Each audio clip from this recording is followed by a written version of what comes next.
Meeting to order. Welcome to the regular meeting of the Board of Directors, Nevada Irrigation District, May the 12th, 2021. If you'll all join me with a pledge of allegiance to the flag. I pledge allegiance to the flag of the United States of America and to the republic for which it stands, one nation, under God, indivisible, with liberty and justice for all. Thank you. Mr. Wagner, can you turn on your microphone, please? Turn on my microphone. Okay. Everybody else got theirs on? All right, Madam Secretary, will you call the roll, please? Yes. From the top, Division 1. Yes, I'm here. Division 2. Here. Division 3. Here. Division 4. I'm here. Division 5. Here. Thank you. At this time, we'd like to pause to take a moment to remember NID employee Robert Kreiter, who died tragically on Sunday, I believe it was. The paper describes him this morning as a father of 6, a decorated military veteran, a community member noted for his work ethic, which I happened to hear on the street, his cheerful personality, and his love for family and friends. I'm sure that he will be greatly missed by all. Let's just take a moment of silence to remember Robert this morning.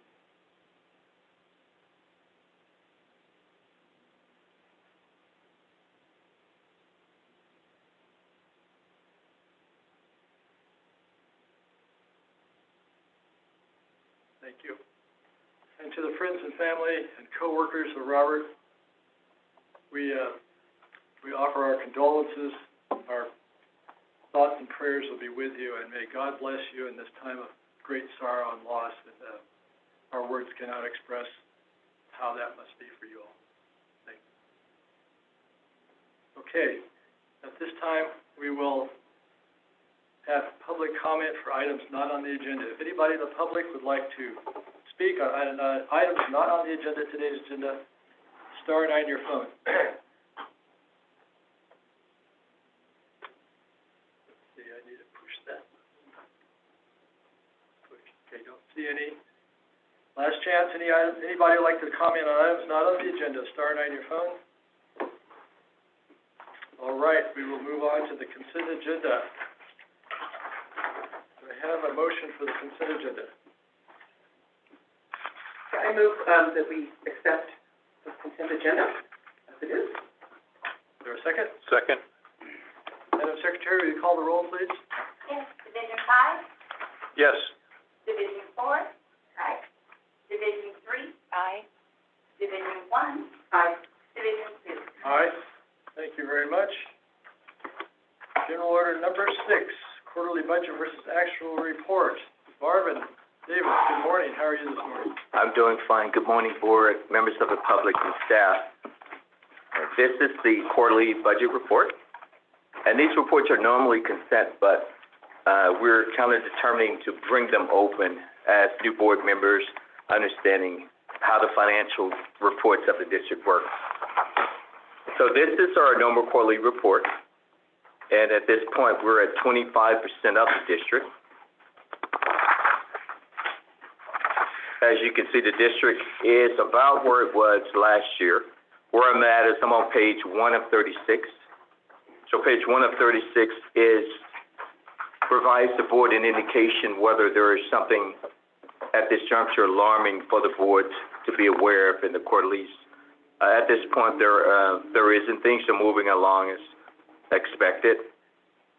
You'll notice also in the recreation department that the receipts are coming back. So we just, we hope they continue to come back. You also notice there was no revenue for Deer Creek just yet. That's going to come in hopefully when those assets are transferred over for hydro. So hopefully that'll come in. You can see on page 3 of 36, like when you just kind of glance down your major expense columns, you can see the percentages where we are. Don't be alarmed by the high percentages in certain categories. We're aware of the budget, so you might, like for our contractors, for instance, we're at 100% of our budget for the year. So essentially, all of those encumbrances, the 518,000 encumbrances, we'll just spend those down throughout the year. But we're aware that that budget is essentially exhausted, and so we won't be spending against that budget unless we do transfers. You can see stuff like fixed assets are high. That's okay. That just means that we're getting our fixed asset purchases in early in the year, and that we're not going to be doing them later. So we are aware of the categories where they're higher than the percent, because a lot of it doesn't go linear. Like salaries is linear, you know, you get paid every 2 weeks. Debt service, you have to service that when it's due. So I don't see anything alarming at this point in terms of us exceeding the budget. Could I ask a question on legal counsel? Yes. So, how many, could you give a kind of or characterize our legal counsel support? I know we have it for, of course, we have Dustin and his firm, and we have for labor negotiations. Exactly. Are there other law firms that we're hiring that are included in that? And that legal? There is. There's, Van Ness Fieldman, which is, go ahead, Berman, is that what it is? And they've been specifically hired as our first counsel. Okay. And that was based, if you recall, off of a couple, our 401, from the State Water Board, as well as some pending lawsuits that would happen from there, mediation, et cetera. So there's quite a bit of activity going on within that group currently, and it has been over the last few months. It kind of ebbs and flows. I mean, we've got a pretty good representation at this point with some of the activity that they've been doing for us. Maybe Dustin, if you want to chime in there, but that's a unique one that we don't always have going on. Okay. Labor negotiations as well, you mentioned, Right. Is another general counsel with an ASEAN law firm, and Michael Colantano, right, which is another class action lawsuit that the district is participating in with roughly 60 other cities and municipalities throughout the state. Mr. Colantano representing the district or the class? The whole class, representing the district. The district, Yeah. as a part of the class, or? As a part of the class. So he doesn't represent everybody, every public agency that has been challenged, but he represents a large A group. block, okay. Yeah. Okay, thank you. Yeah. Go ahead. I have some questions. Oh, yeah.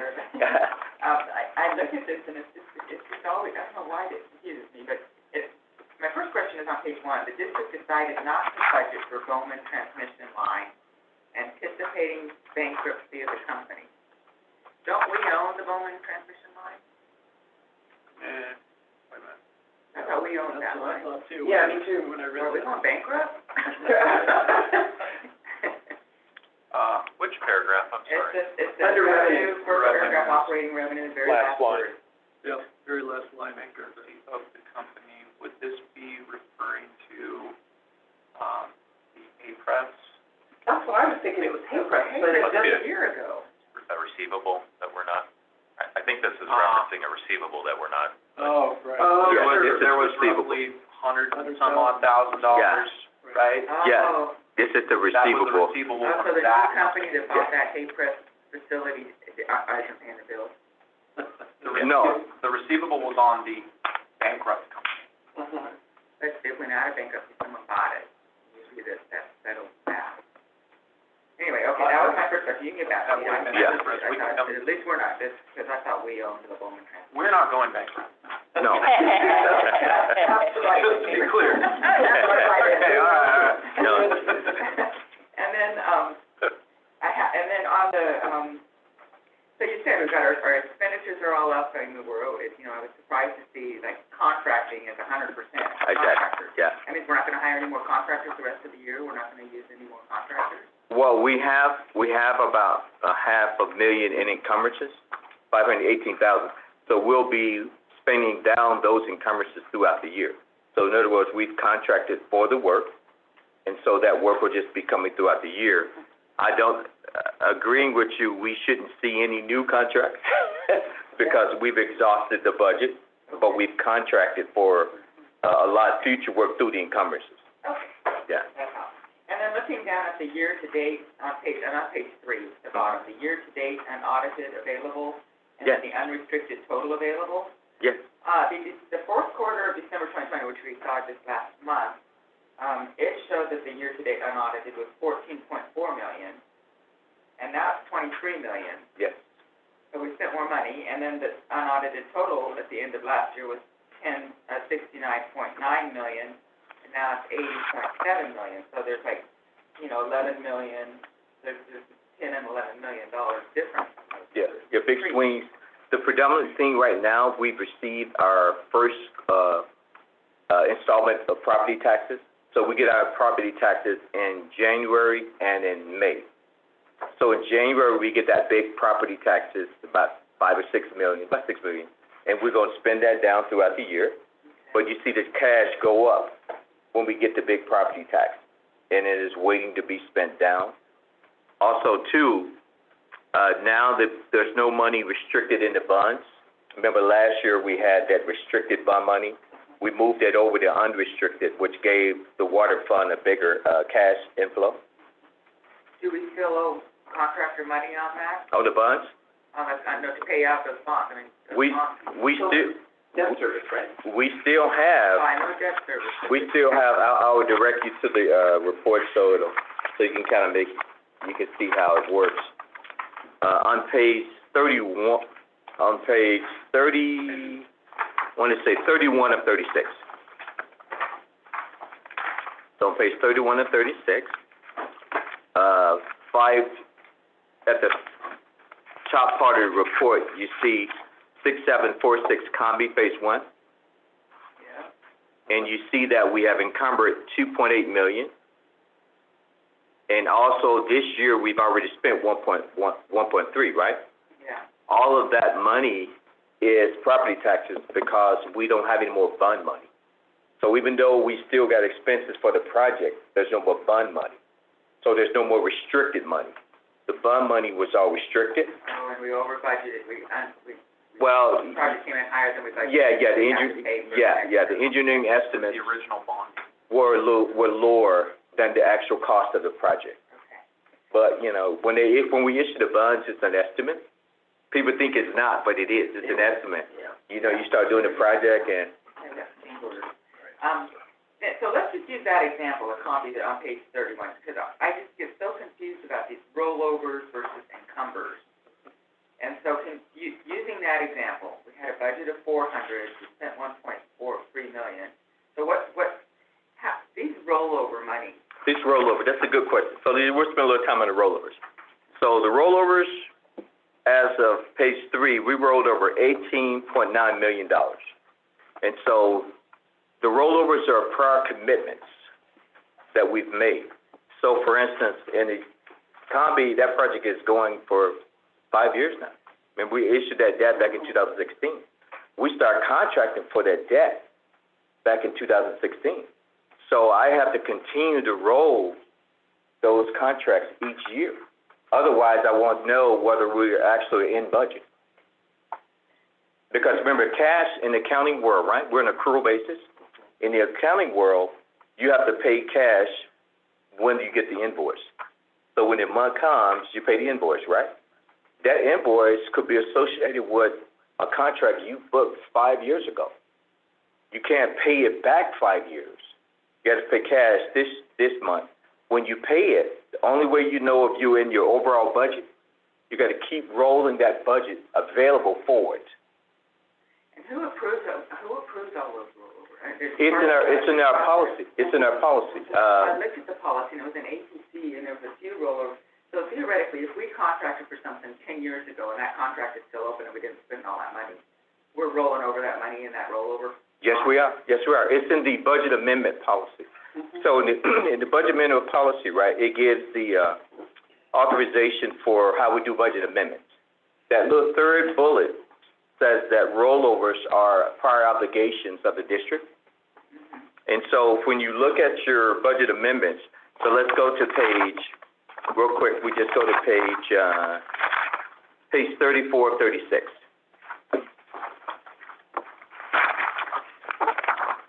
So page 34 of 36, this gives you all of the rollovers that the district has to continue to roll over that budget because it's obligated itself through prior POs and prior commitments. That's 17.2. Those are not required to be approved by the board because the board has approved them in prior years. Right. So it doesn't make sense to kind of run those. And just to let you know, as a process, in October-ish, November, finance reaches out to every manager on their particular projects that have remaining budget and contracts that have remaining budget. And so everybody goes through that and determines, yes, we still need this money into next That's year. right. We're still working on this into next year, or, oh, no, we need to close that down and we don't need to roll that money over. Then that gets put back into the general fund. But Yeah. that's how we do it on a process basis, Okay, to let you know. Mhm. okay. Yeah. Yeah, That's helpful. it's helpful. I mean, it is detailed, but it's proper, because, in order for you to know that you're still within authorized budgets, you have to move those budgets forward, the ones that have associated encumbrances. Now, we just don't move all budgets forward. So, for instance, if we budgeted, $500,000, in legal, right? And then at the end of the year, we have outstanding contracts for legal. But we might have, say, $100,000 of that budget that wasn't contracted for. That budget doesn't get rolled over. That budget goes back into the general fund. Right. So we're only rolling over budgets that have encumbrances and budgets that are approved to roll over. So here's the other thing. When you look at your report, just look at the next page, 36 of 36, the last page. So 36 of 36, this 820,000 and this 916,000, these rollover budgets here don't have encumbrances, but the board approved us to roll that budget over. So, you got a couple of things happening. You can roll over that budget if it has an encumbrance with it, or the board approves you to roll that budget over. In this instance, the board did, these, rollovers here were approved by the board to roll For forward. individual, budget amendments that we approved. Yes. I remember that. And Yes. on the APC agenda, it doesn't show the department or the budget number, it's just, roll over these monies. But anyway, okay, I think I understand. Just kind of getting it a little clearer, yeah. Yeah. Yeah. And then going back to page, 3. Yeah. No, I'm sorry, going back to page 31. 31. So now looking at, the water, 151, entering very first group, and the second to the last project, Centennial, 7013 Centennial. Mm-hmm. We rolled over $554,000, and we've had only budgeted of $50,000 for the last few years. Exactly. And so, and then we had actual, and then we also encumbered $500,000. So can you explain that? That's a good question. Those encumbrances, those 551,000, those are prior encumbrances that have to keep moving forward. Those encumbrances may have happened 3 or 4 years ago, even 5, but they're still open contracts. And Doug in engineering is saying, hey, there's still open contracts. Now, if engineering says, hey, these contracts are no longer valid, right? Then we'll go into the encumbrance and we will close it, and then that budget won't keep being rolled over. But the budget has to roll over as long as we have open contracts against it. The budget has to keep going. You would see if there was payment against it in that actual call. But it's tying up a lot of money. It's tied up a lot of money. And I guess that's my general question. How many of these contracts like this do we have $500,000 sitting in, could be up to 5 or 6 or 7 million because there's 18 million or 19 million we're rolling over every year. This is true. This is true. And so, I think that if we were just keeping contracts open, in case we want it seems odd that we're carrying money from contracts from years and years and years ago. Well, the Centennial one is really, that's an outlier, right? We we know we're not doing the contract work for AECom or HDR to do all the environmental analysis that we had set up a few years ago, when we put a stall kind of in that process and we set it to a dollar amount budget. We still can't spend more than the $50,000 that's budgeted in this particular year without doing an amendment to that budget line item.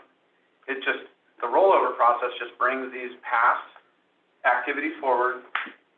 So we can spend on that rolled over and encumbered money.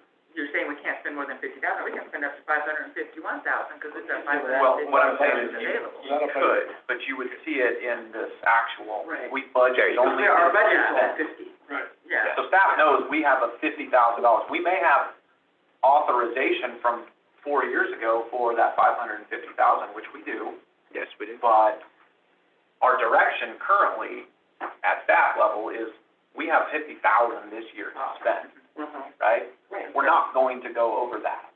Okay. And it is unique. I mean, the other rollovers, Director Peters, really are activities that are ongoing, and maybe there was some delay, and so operations or maintenance or hydro, we're working on something, and maybe there was a delay, and so it just, we postponed that work for into next year, and so that's the basis of any particular rollover, without getting into detail of each one.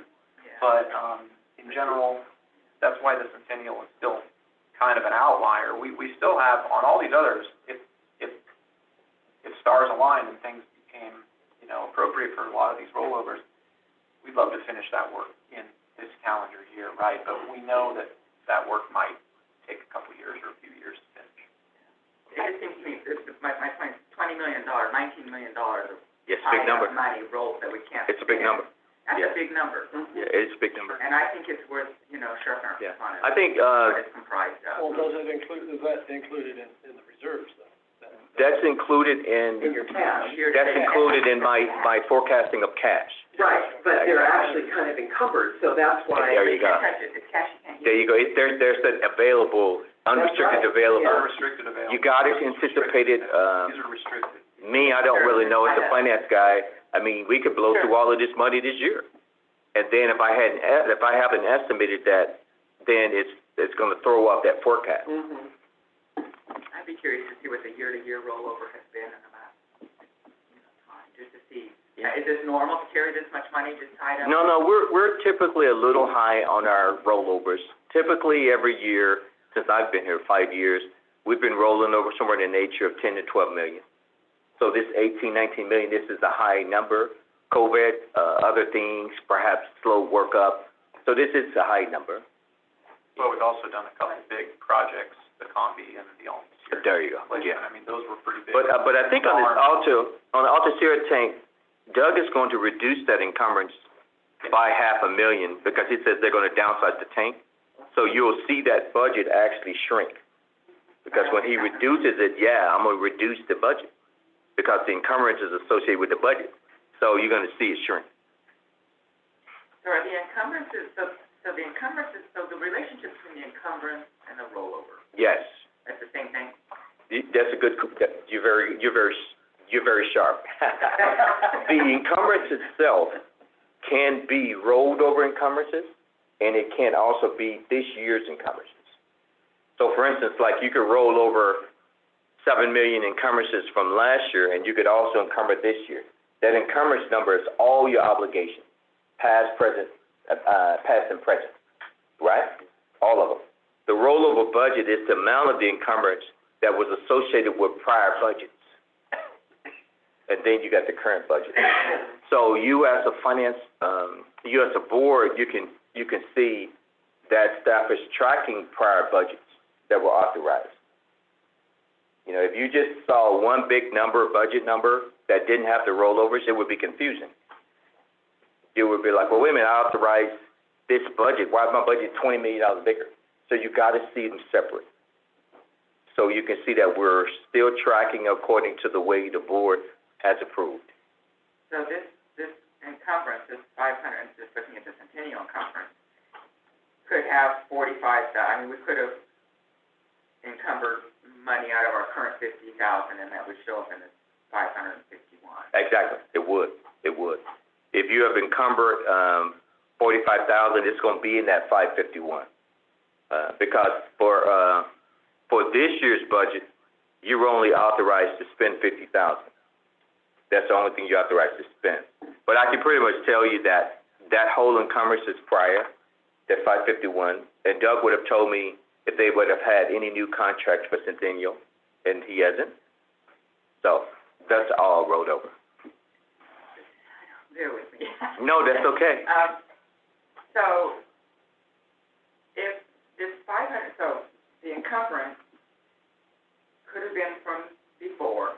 Yes, It was before. it We're was. only allowed to spend 50,000. That's So we right. have a contractor under contract for money out of that 553,000 that is doing, maybe not in Centennial, let's talk about another one, maybe Oh, that's any of the other ones. Sure. And they're doing work in it, and they're spending last year's money. They're gonna be spending more this year than $50, than this year's budget, because they're spending last year's money. Yes. The year before, the year before, the year before. Yes, but they still will be within the overall authorized budget, Okay. because the prior year budgets are authorized. See, so they can spend that money. Yeah, they can, So they're not limited to $50,000 this year spending. no, they, You're correct, it's correct. But this particular project, that's why I say it's an anomaly somewhat, is because, yeah, so it's true. We could turn around and tomorrow spend the $551,000, and you would see that reflected in the actual column next month, $551,000. But I guarantee you, we'd be sitting here and you'd say, we only have $50,000 to spend. Why on earth are you 10 times greater than that? And what did you do? And so you're right, we are authorized to spend it. Well, sometimes we set a budget knowing that we have money from last year that we're still spending.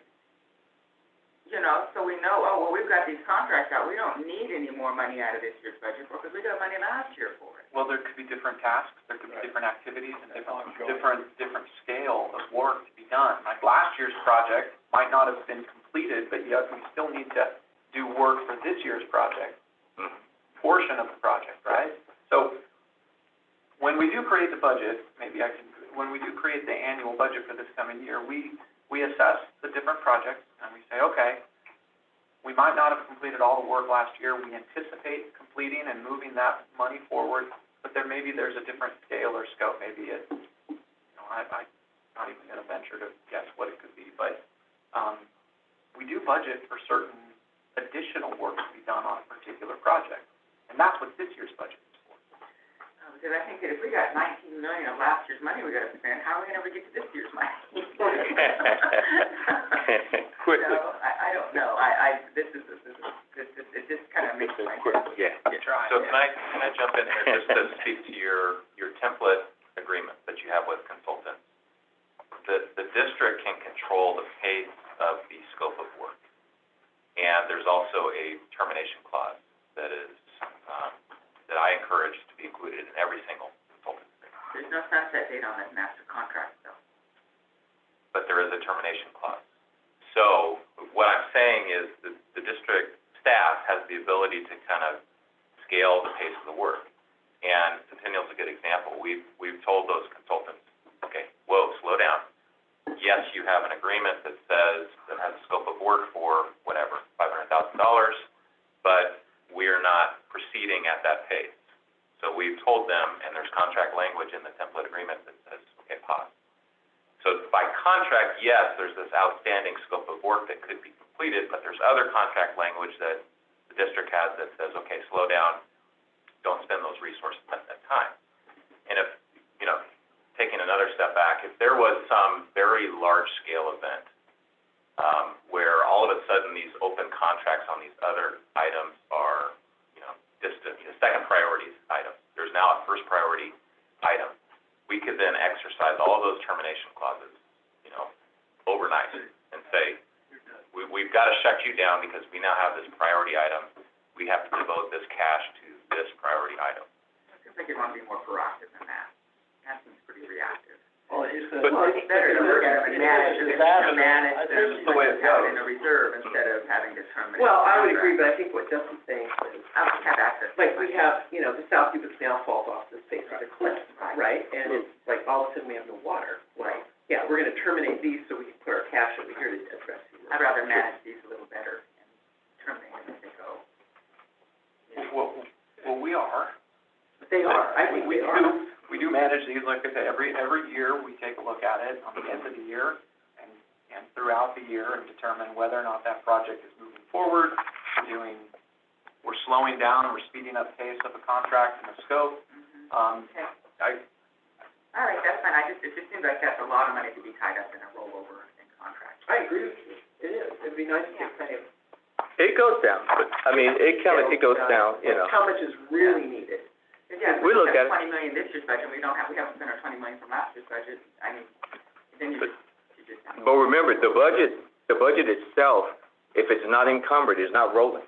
So even though you've authorized staff to spend a certain amount of budget this year, if that budget is not encumbered, it's not rolling. It's going back to reserves. It only rolls if it has an encumbrance or if the board specifically authorizes the budget to roll. All right, well, thank you very much. Yeah. Can I just say something? I think this is, I do think your points are appropriate, Laura. Yeah. I do think it is complex for us as board members who aren't actively working in the organization on a day-to-day basis to fully understand how it all fits together. But a couple points that were raised. One is that Marvin has indicated that the general rollover is 10 to 12 million a year. This is an anomaly year because of COVID and getting work through the system. Yes. And then Greg's point that they, on an annual basis, every October, are re-looking at the budgets for these projects. I really think, from my point of view, I have a hard time drawing too much conclusion from this because these are multi-year, multi-million-dollar projects. And when you have a list, I mean, we got pages and pages of projects.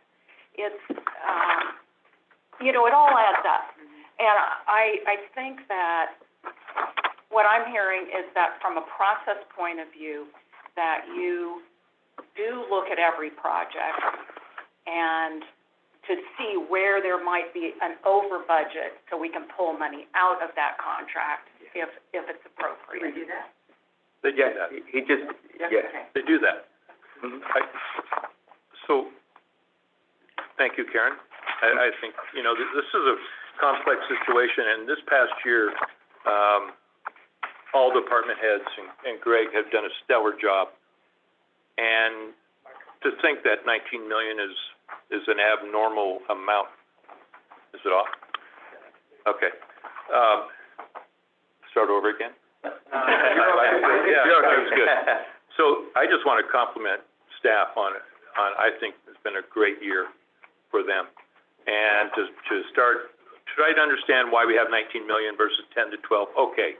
But to even criticize any part of that, you guys have done a hell of a good job. And thank you. Because we're in a good position. And as Dustin has brought up, we have protection. We need to, to terminate some of those contracts and go to something that has a higher priority. And if they're going to come, if they see that, they come to us and get that priority direction. So thank you for doing a great job. And I want to clarify, I'm not criticizing, I'm just trying to understand. Yeah, but And that's how I heard it, Laura. I think it's always appropriate to inquire and seek to understand. So I think that your questions are completely appropriate. Yeah. But it is a lot of money, and I think we do, as board members, that's our responsibility, is fiduciary oversight of the district, and so those questions are legitimate. But this conversation helps me to understand, it's really complicated, and to understand it on a, kind of case-by-case basis is challenging for me as an individual, so I appreciate you taking the time for that dialogue. Yeah, and I'd like to just reiterate too, this is complicated. There are hundreds of projects happening on any given day at the district. At any given point in time, something goes awry. Some other priority pops up. We adjust money and we move from one place to another. We tell a contractor, hold off, we're not doing that yet, we're gonna focus over here. We have the contractual ability to do it. Our management and project managers understand that. Our contractors, to a great extent, do understand that as well. So, it might be something to really help dig in and educate the board even further on how some of those, activities and processes are completed in the district, and I think that gives you more insight into how we're going and operating on a microscopic level, although that gets a little tough, but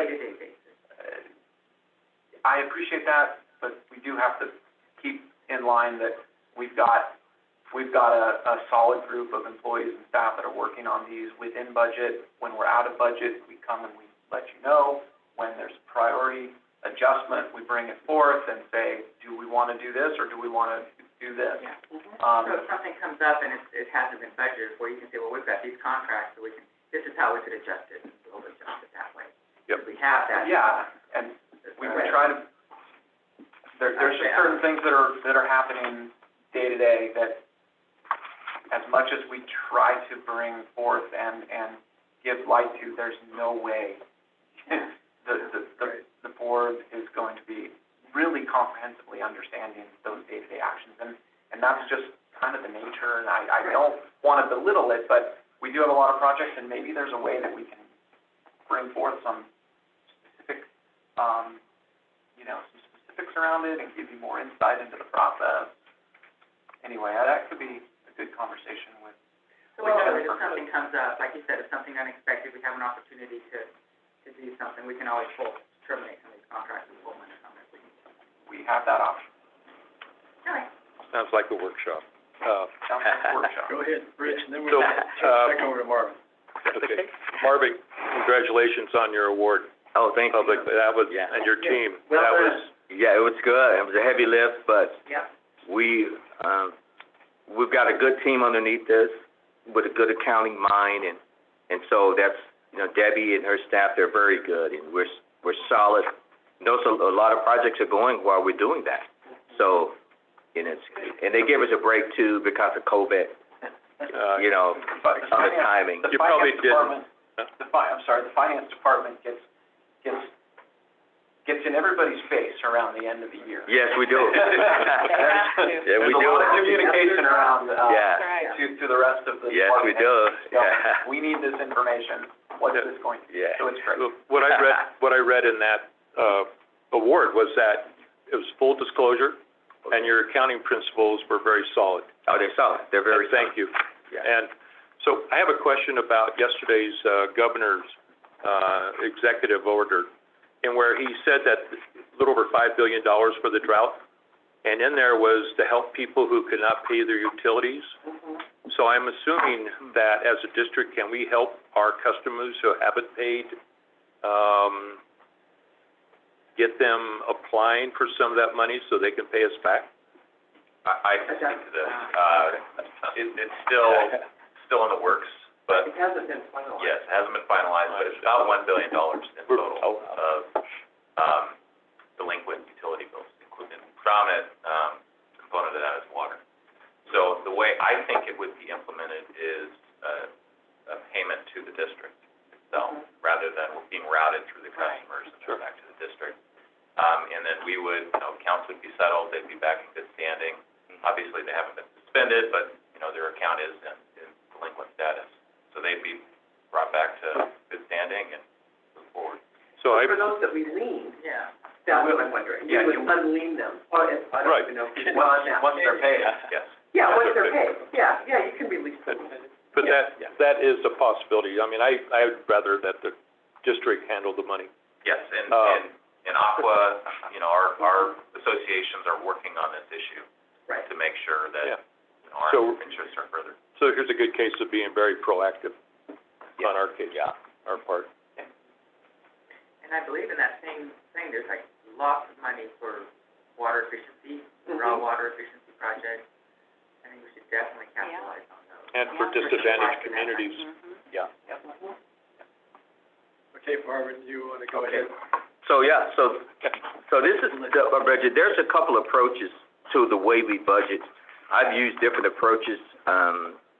One approach that at the beginning, that when we do our budgeting cycle, we could try and estimate how many outstanding encumbrances are there, and then we will give you a bigger budget. But that approach, I've used that approach, and I've seen organizations use it, and it's not as accurate. Because when you're in July or August, September, October, right? And you're trying to estimate how many of these outstanding encumbrances are going to be paid, therefore you're including that big number in your budget, it's not as accurate. Because when you get to the next year, you see lots of times you've over budgeted. And then you got a big number. And so it's kind of hard to go, wait a minute, I get this big number. So that approach, I wouldn't recommend. I wouldn't recommend it, because at the time you approve your budget, you're looking at those outstanding encumbrances, trying to guess how much of the budget you need to put. I wouldn't recommend it. So this approach, I think, is a more accurate approach to you truly knowing how much budget you're rolling forward and how much you have now. So this is pretty much the budget versus actual report.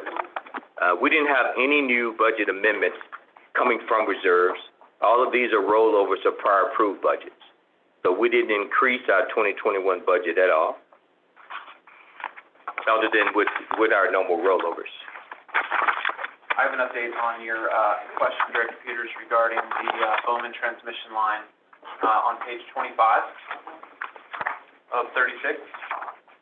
You can see under, kind of in the middle of the column there, under operating reserves at the bottom, Bowman transmission line.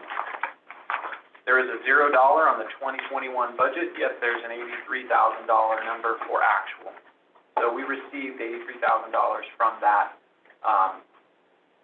previous payment that when we did the budget last year, as we were discussing in April, we didn't know whether or not we were gonna receive that money, so we didn't budget for it.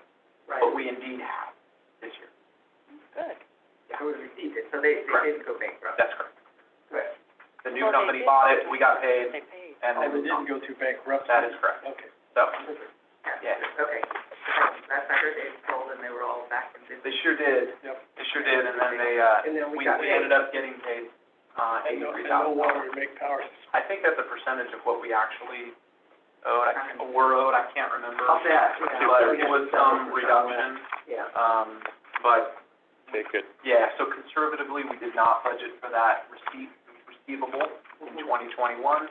And remember, we're budgeting in October, so this was last year, but yet, we did receive it once their business relationship was solidified. So, Terrific. Thanks for showing us that. Yeah, I Yep. appreciate that. So that's pretty much, all I want to say on the budget versus, budget versus accurate report. Do we need, this is a receipt and file? Yes. Here, here, Mhm. there you go. Yep. So, I know. Okay, sorry. Go ahead, Director Paul. This is on the first page, under the expenses. It says the district has 222 budgeted FTEs and currently at 21% of its labor budget. So, could you explain that a little bit more? Sure. In this instance, I don't give the actual amount of FTEs that we have, just a budgeted amount. And so it shows you that we're still within, well within our overall labor budget. Our overall labor budget is $32.6 million. We've had we're only at about 21% of that. So the reason being is that we have some positions that we haven't filled. Right. And so it's a sense, we are okay on our labor budget. Yeah. We're moving, we're not exceeding it. I don't typically give the number of FTEs, but I give the number of authorized FTEs. So we can go up to 220 FTEs. I think we're at about 213 or 214, something like that. That was what I was Yeah. curious about, what our actual Yeah. FTE is. Okay. yeah, there's positions that are unfilled. Sure, it Yeah, happens all the time. Without a doubt. So we're still good on our labor budget. Okay, thank you. Yeah. That's it. Okay, we do public comment for receive and file. Okay, any, public comment on the quarterly budget versus actual report has been presented. If you'd like to comment, star 9 on your phone, please. Okay, seeing none, I would entertain a motion to receive and file. I move to receive and file. Madam Secretary, no, is there any further discussion from the board? Madam Secretary, you call the roll, please. Keep on your toes here. Division 1, Yes. Division 3, Aye? Division 5, Yes. Division 4, aye. Division 2. Aye. Okay, moving on to, quarterly investment reserves and short-term forecast. Marvin again. Okay, board, I ask that we hold questions until Marvin's done with this report. There you go. oh, okay, either way works fine. This is this is our quarterly investment report showing how our, portfolio is doing, combination of what we're investing in, kind of how the market is moving and why we have it invested like this. And then you get the reserve breakdown. On the monthly report, you just get the summary reserves. This gives you the reserve breakdowns and the buckets that it's in. And then we give you the forecast to the end of the year, considering everything, the 19 million encumbrances that you saw. So when we forecast out, making sure that we have enough liquidity to make sure that even if all of those 18 million were spent, we still have enough liquidity to take care of that. So we demonstrate that. This year, at this point in the year, the investments are a little down when you compare year over year. Last year at this time, the investments were about $410,000 in interest earnings. Now you can see they're down to about $133,000. That doesn't mean they're going to be all down at the end of the year. They might or may not. It just depends. You can see on this chart here on page 2 of 5, your little chart. And the little chart shows you over this 5-quarter period how we've moved the portfolio around. And the portfolio back in the first quarter of 2020, you can see the relationship of short-term and long-term. And you see how short-term went up really big. This is because short-term was paying more than long-term. That was a crazy market. That was crazy. But the market is now leveling back out. So you see me leveling the portfolio back out, leveling it out, making sure that we take advantage of interest earnings as it levels things out. See the little line here. Obviously, the little interest earnings came down while we were leveling things out. They came down.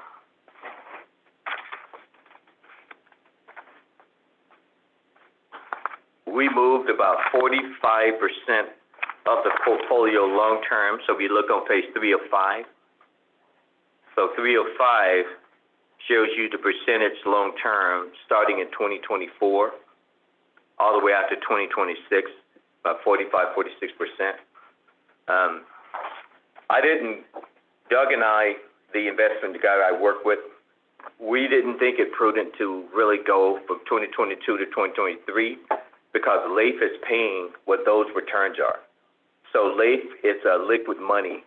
We can just email LAIF and LAIF will just transfer $10 million to us if we need it today. So it doesn't make any sense to invest in treasuries 2 and 3 years out because LAIF is paying that return already. Right. But LAIF can't go out. LAIF is not paying what the 2025 and 2026 guys, they're paying about 3 times LAIF now. So as a result of that, we can go out to those guys. That makes sense. So do you have a crystal ball in your office? Yeah, I work with Doug. Our investment advisor that we use, he's on the board of LAIF. Okay. And so this is the guy that we use, sits on the board of LAIF. He's very conservative. I mean, when I first got here, I remember I wanted to bring to the board to allow us to go out over 5 years. He said, no. He said, don't, because he's a very conservative analyst. So, but in any event, we're doing good in our portfolio. Our reserves. So if you look at page 1 of 5, you can just kind of see what we're invested in. We have corporates, we have the federal guys. We have some city munis but those matured, we didn't go back into the city muni. And you can see the activity now, what we're doing. We're migrating over to Bank of the West. Right now, in our Wells Fargo checking account, we only got $600,000. In fact, once we do our payroll this time, I'm pushing staff to try and close it out within the next quarter. There's a lot of stuff that's happening, but we've moved pretty much all of our receipts. All of our checks now are drawn on Bank of the West. Great. And so This has taken a couple of years. it's taken a couple of years. You know, about 2 years ago going, what are we doing? Yeah, and even Bank of the West, I mean, even with us we're not even running checks through there. And I just look at the fees, they're still charging us $3,000 or $4,000 a month. We're not running any checks through. Yeah. So you can see they're just organizations just kind of was gouging us. Yep. So we're gonna be off of them. Yeah. I was like, wait a minute, well, we're not running anything through you. And it's still, I still saw the fee, you know, so. But we're gonna be done with those guys. Good. Sure did take a long time. Not It that there took- was anything, that's not criticism, it's just because. It took a while. Well, we Local had another firm, Yeah, another bank. another bank. tried. and that didn't We work tried the out. other bank, they Yeah. weren't big enough for us, Right. to handle our transactions, they weren't big enough, and then COVID hit us, Yeah, I know. and it just, One thing after another, but congratulations. we stayed on it, yeah. I know, I'm glad you stayed on it, 'cause I think it's gonna prove. It is, it'll save us, it's gonna save us easily $80,000 to $90,000 a year, Right. yeah, Yeah, that's great. easy, Thank you for sticking with it. yeah, we stuck with it. And so now, our reserve section, our financial reserves, we have right now about $104 million under our investment. This is apart from our other things like pension money, things like that. So page 4 or 5, you can see the breakdown of our reserves. This report ties back to your monthly report. On your monthly report on page 3, that 104.6 million, it ties back to that. So it ties back to that guy there. And you can see right now the water fund does have a lot of reserves because we got the property tax money in, but all of those encumbrances are against that 37. Right, and so that's what makes me crazy about this report, is that it like, oh boy, we're flush, right? But you don't have the, you know, where is it proper, I'll just ask you, to place those encumbrances so that you see them against the bottom line of reserves here? It's side by side. Yeah, it's in the monthly report where it's kind of proper to do that. Uh-huh. This report here is designated for a breakdown of the reserves. The monthly report is a summary. So when we go, if you go back to your monthly report, you look on page 3, and you look at the bottom part of your report, you see that 104.6 million. Hang on. You said page 3. Page 3 of this item? Yeah, page 3 of 36. Previous Oh, Oh, the previous item. So we're just showing, how the reports are. Go back to item. Yeah, it was item 6, page 3 of 36. Yeah, how the reports are related, yeah. Yes, this is, So, the unrestricted water balance is 23 million here, and here it's 36 million, and the difference, or 37 million, the difference is the encumbrances. there you go, exactly, so. Got it. But you can see why it's like, you have to, like, if I didn't know better, I'd go, oh, look at that, we have 37 million in water. I mean, it's always important to keep in mind there are encumbrances against those. That's right, It seems that's like right. it would, And I it would be makes sense. happier if we always had those encumbrances front and center so that we didn't get off track. Yeah, and I can even add the You encumbrances, think? I can add them to the reserve report at the bottom, Yeah, I would think we'd want to do so I'll just add. Yeah. But we don't want to try and put specific encumbrances against these specific categories. We don't want to do that. Yes, I'll add it at the bottom. Just as an item. Total of encumbrance. Yeah, Yeah. the total of encumbrances, so that we don't overstate. So you can see it tied back. Okay. Yeah, so we can see that, thank you, that would be helpful. So you can see your breakdown here. This report kind of shows you the breakdown in reserves, and you can see the community investment reserve of $916,000. That's the reserve, for the, I think it's the Loma Rica. Yeah, Yeah. that's right. It hasn't been spent, Right. so it's staying in reserve. It's the WLDF one, Loma Rica. Yeah. And so it's staying in reserves. And even when it gets encumbered, it stays in reserves until we spend the encumbrance down. But that's why having the encumbrances on this page It'll make sense, would yeah. it would bring it, tie it all together. They're tied out, so we'll put that guy. And then you can see, right now, the operating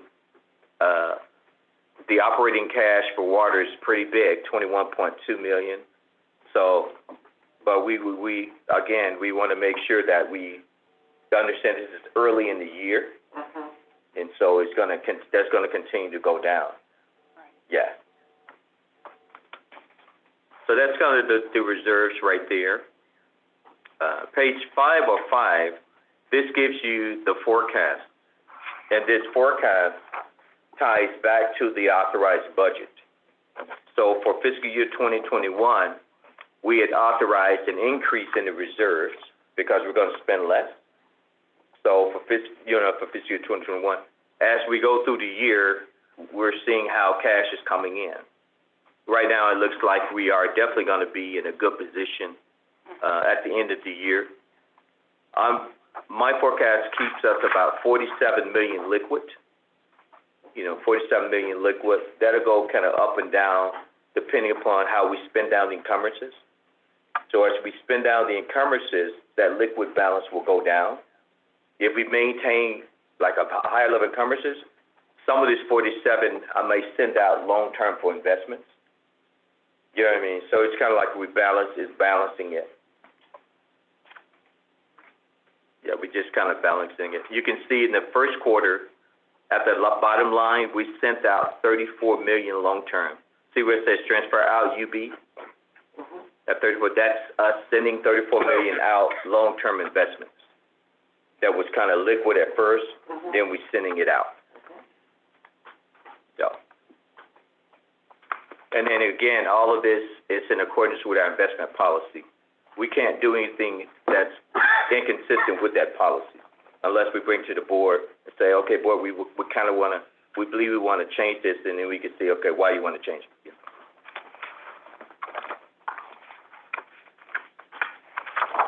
So that's pretty much the quarterly investment report. I think we're doing good. We're balancing according to the policy, and we're still keeping the three prudent rules we invest based upon safety, liquidity, and return. Right. Yep. Because we're not an investment firm. Right. I have those memorized. It's safety, liquidity, return. No cryptocurrency? Those are the, we don't invest in cryptocurrency. Safely, liquidity, return. So that's kind of the investment report there, and reserve report. Thank you, Marvin. Yes. Are there any questions for the board? Any more questions for the board? Karen, did you still have one, or Director Hall? You had one earlier. Well, I think it's interesting to note the drop in the interest earnings, as you pointed out earlier. Yeah. And how the relationship of our interest earnings with our, overhead allocation methodology, and how the interest earnings fluctuate. That's a good point, yeah. That's a very good point, Director Hall. There is in our policy, we're essentially saying that water is compensated with interest earnings for paying all of the overhead support, and those interest earnings, as you can see, they do go down. Right. Yeah, so, yeah. Yeah, I mean, we're kind of in lower interest rates for our revenues and higher inflation costs for our Material. material. Yeah. It fluctuates, it goes up and down, depending upon kind of the forces in the economy. Yeah. Okay, any further questions? Does this time any member of the public like to comment on the quarter investment reserve and short-term forecast as presented by Mr. Davis? If you'd like to comment, *9 on your phone, please. All right, seeing none, I'll entertain a motion, please. I'll make a motion to receive and file the quarterly investment reserve and short-term cash forecast report for the period ending March 31st, 2021. And I'll second that. Okay, moved and seconded. Any further discussion by the board? Madam Secretary, would you please call the roll? Division one, Yes. Division three, Aye. Division five, Yes. Division four, Division two. Aye. Thank you, Marvin. Thank you so much. Thank you, board. Congratulations to your team. Yeah. Oh, yes. You were- Yeah. Congratulations. Good work. Okay, next item. Jayhawk Tank Restoration Project. We have Mr. Bob McDonald Mr. Bob walking McDonald. in. Here he is. Mr.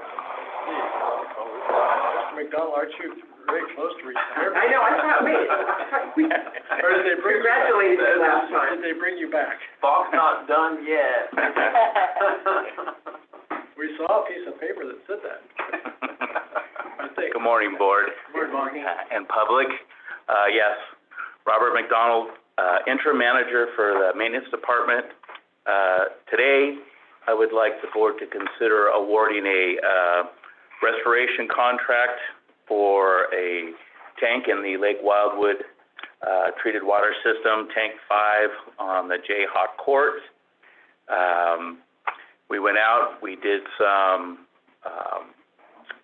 inspections with various sites. This one sort of came to the top, and we decided we could try to address the issues before we got too into the summer consumption heavy use season.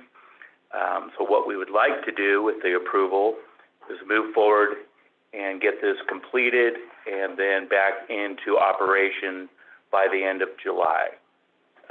As we were looking at the dates, we reached out to water treatment, of course, and were able to solidify that the dates would work for their needed demands, as they have other tanks on that system that will support, and it's probably about maybe a month-long process. So the goal, again, today would be to ask for the board to consider having the interim manager sign for this contract. It went out to eight contractors, excuse me. We had, it looks like 4 responded, and it went out to Olympus, who has done work for the district prior, and we have been very satisfied with their quality and time of completion for projects prior. As you can see, it went out at $159,000. The primary work is to do some repair to some of the trusses, the metal steel trusses on the interior, of course, exposed to moisture and the all of the chemicals that are used to make the water consumable. And there's some spot peeling on the interior and exterior. There's an old ladder. The tank was built in 1971, so there's some interior things, that the ladder being one of them, that are just a useless item, and we want to remove it. So there'll be some minimal grinding, painting. We have reached out to a 1,500-foot radius area, since it is truly located inside of the Lake Wildwood residence, to send out a letter of notification for any activity and noise. Work in the scope of contract is to start it no earlier than 7 a.m., end by 5 p.m., Monday through Friday. So the district, whenever we take on a project like this, we try to adhere to the sensitivity of, in that environment, what is, in essence, our neighbors. So that's my presentation, and hopefully we can move forward. Director Holt. I was amazed by the variation in the estimate. And so I wanted to thank you for your diligence in going out to bid and to get that kind of competitive result. But I was curious, what do you attribute that to, that kind of, that great span of estimates? You know, I wish I had a great answer for that. I really don't. I mean, the way the district operates is we have a site assessment where all the contractors are invited. They all have the same time, the same exposure. We allow them to assess the job, we give them a scope of work that's involved in the contract so that they're, mindful of what our direction is. And it just kind of comes down to how they look at how they can perform those tasks and achieve the goals. I wish I had a great answer for the difference. I was equally as surprised at the difference. I am not overly familiar with some of the contractors that have done prior workforce. I know Olympus, I have seen them in our contract electronic file, and I've seen that they performed work. As far as Redwood, I know they've done workforce before, but apparently it could be associated to their ability to move in staff, their logistics to the job site. There's so many factors that could account for those differences. Yeah, well, good job, though. We're happy to see the results. So was I, to be quite honest. Yeah, that's awesome. Director, Ricky. Oh, no, Heck. Director Heck. I was over there for a while. I have foggy brain. Thank you, Bob. So this is, I'm wondering, and since Marvin walked in the room, this feels like an appropriate question. So we budgeted $400,000. The contract is only $159,000. So does that mean the difference between the $159,000 and the $400,000 then is going to roll over into reserves into the maintenance budget, or would that remain as a budget that you're going to draw off of for other tank restoration for other locations? It would be the remainder for other restorations. We did 21 inspections this year. Mm-hmm. And of course, we're on a cycle. We go through water treatment and maintenance, go through those inspections, we prioritize, then we have to account for the season that we're in. Right. And that always is a driving force for downtime. Mm-hmm. So yes, what will happen is, as the season progresses into fall, and we can get into perhaps some winter, fall work, again, part of that equation then is the weather on the cold end of the scale. Yeah. But yes, we will draw off the remainder of that to hit a continual maintenance program on all the tanks. Okay, and then my last question is, do you happen to know if any of these contractors are local? My guess is they're not, but I'm curious. I don't think so. I mean, these are fairly large projects. Yeah. And a lot of these commercial painting contractors, Olympus, I believe, is out of Reno. Okay. And that may be one of the closest. Sacramento. Well, I think you've done a great job. I just always want us to be mindful that we have within our policies and within, I think, the state code, that if there's a contractor who is local, we have up to, I think, a 10% variance. Is that right, Marvin, or who can? There is a preference that you. A preference. We can show a preference to local contractors. We do have that. Up to 10%, I believe. So it doesn't apply in this situation, but. Yeah, I mean, perhaps on a smaller scale project, would love to shop local, if I may say it that way. Yeah. Fairly large project, they have to be on the DIR, they have to have bonded, it's a fairly. I know, it's complicated. It is, and I think the district, in all avenues, would love to go with local contractors. Mm-hmm. Of course, that is in balance with the overall bid cost, so. Of course, that's why there's the 10% limitation. Thank you very much. Yeah. Welcome. My question. Director Peters. Hi. So this $159,000, is it kind of in line with what we've paid historically for other tanks in this condition? It is very much in line with prior costs for this level of restoration. Again, minor grinding on the outside, more work interior-wise because of the exposure to the water, the continual exposure to the water. But yes, it was right in step. We have a inspector that performs our inspections and will also oversee all the work. And when I was talking to him, while trying to stay in the budget, I was asking numbers, give me a ballpark of where this is going to influence my current budget. So yes, 159. So going back to Director Hull's statement, I when I first opened the first bid in 300,000, I got very nervous. And then it went down from there, and I got a lot more relaxed. Yeah, sure. So, but yes, to answer your question, it's very much in step with about the cost of what it would take to do And the are work. these contracts typically fixed fee, or, I mean, there's always an opportunity for change order, but we feel pretty solid that it's. Yes, so what we did is, the maintenance department, myself, and the inspector, we walked through in the inspection process of what needed to take place. And he is, educated, this is his role of expertise, if I may say. And he's able to give us a pretty good line item of what needs to be done and what the cost would be, of course, getting us to the total. So we step into it pretty comfortable. Sometimes you see this big job, and they do the low bid to get the job, you know, but if we've worked for them before, and it's all good. Well, and in the contract, it's a pretty thorough scope of work. So when they're proposing their bid, the scope of what needs to be performed is already accounted for. So, we try to be very thorough about that, because, you know, we want to have those costs in control when we start the process. Good job. Thank you very much, that's very. Sure.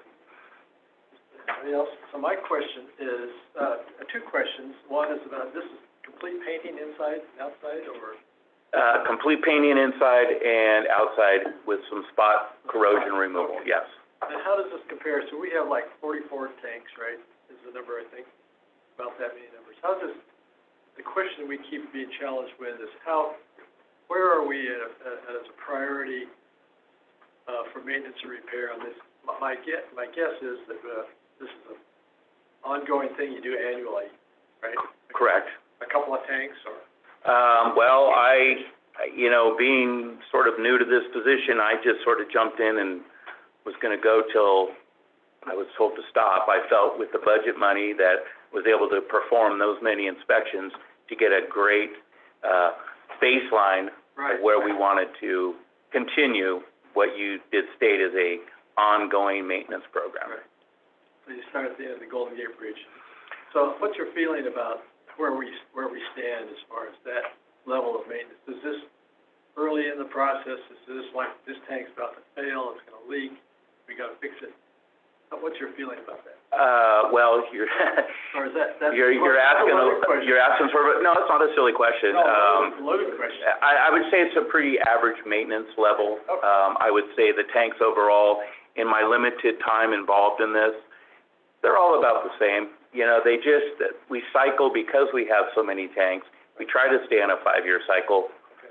But, you know, the records on this show, last time it had any serious maintenance was 1999. Oh, really? Well, that doesn't mean we were lackadaisical about it. It just meant it was able to sustain a level of performance till this recent rotation.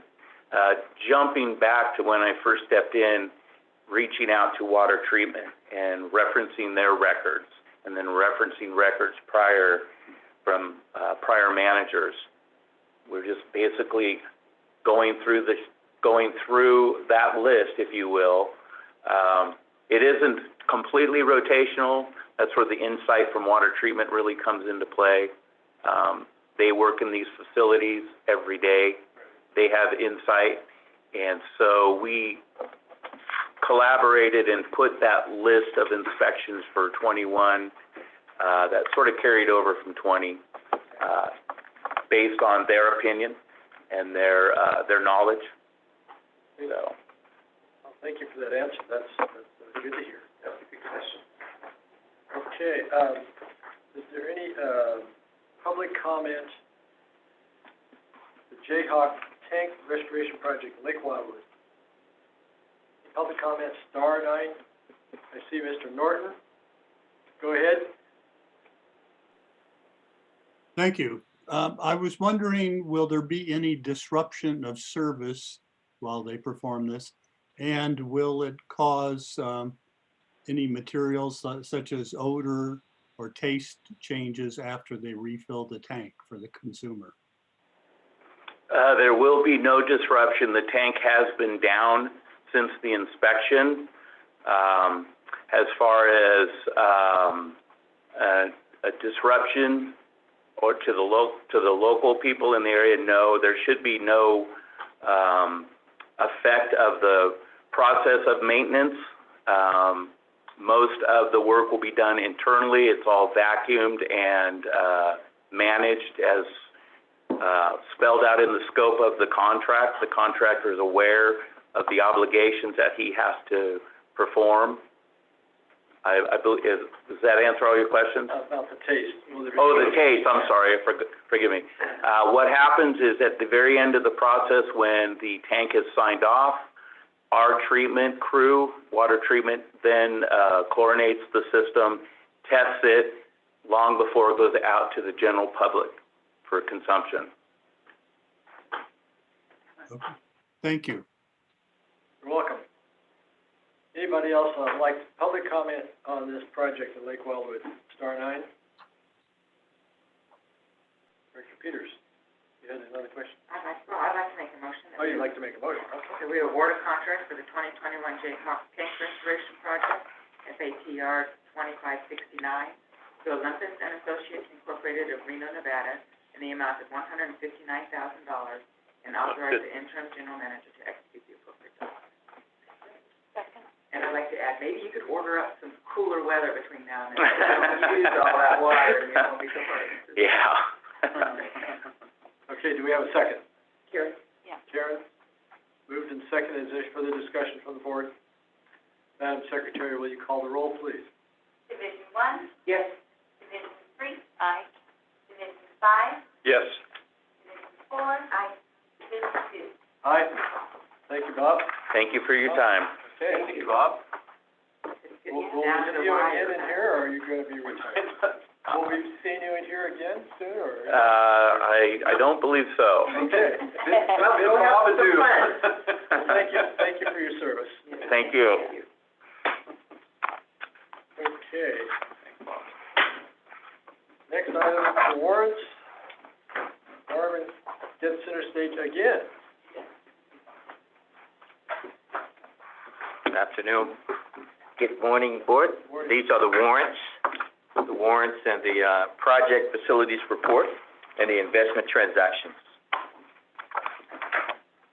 The only thing kind of noteworthy is you'll see that for this quarter, we did purchase the $15 million, sending it long-term. So you can see on the investment transactions, you can see that we did do that. That's consistent with the other. This is on the very last page, the investment transactions. Okay.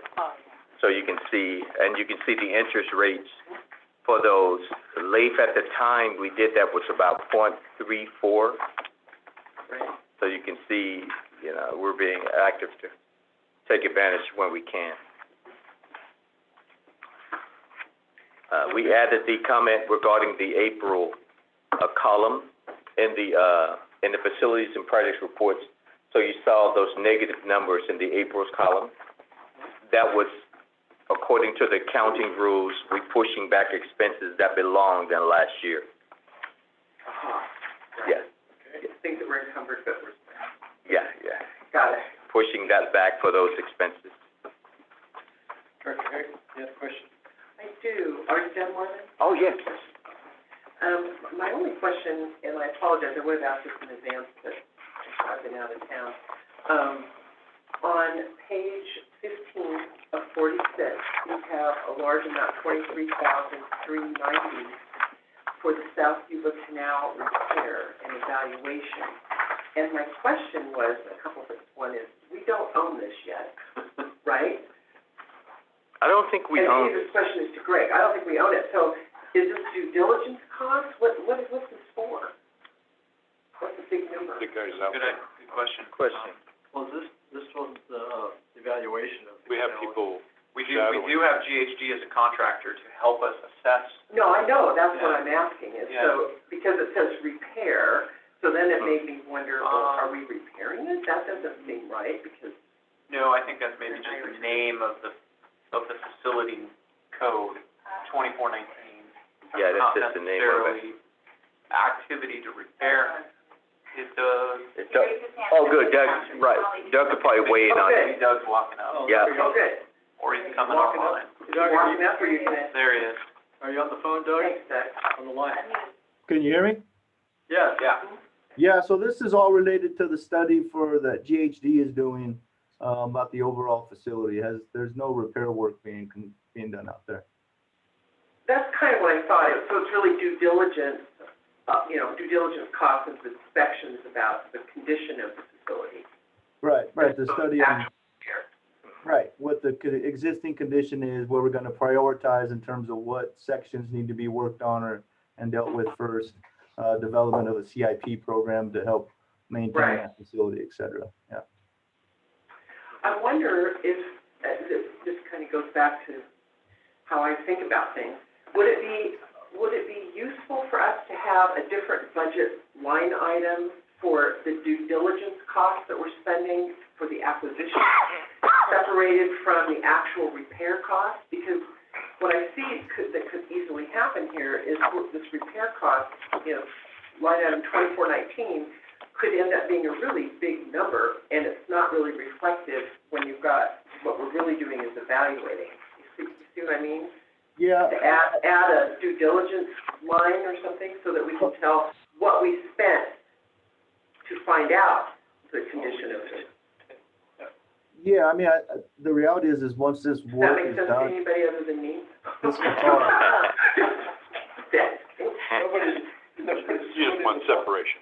Yeah, it's separation, so we can go, well, how much did we spend to find out the condition?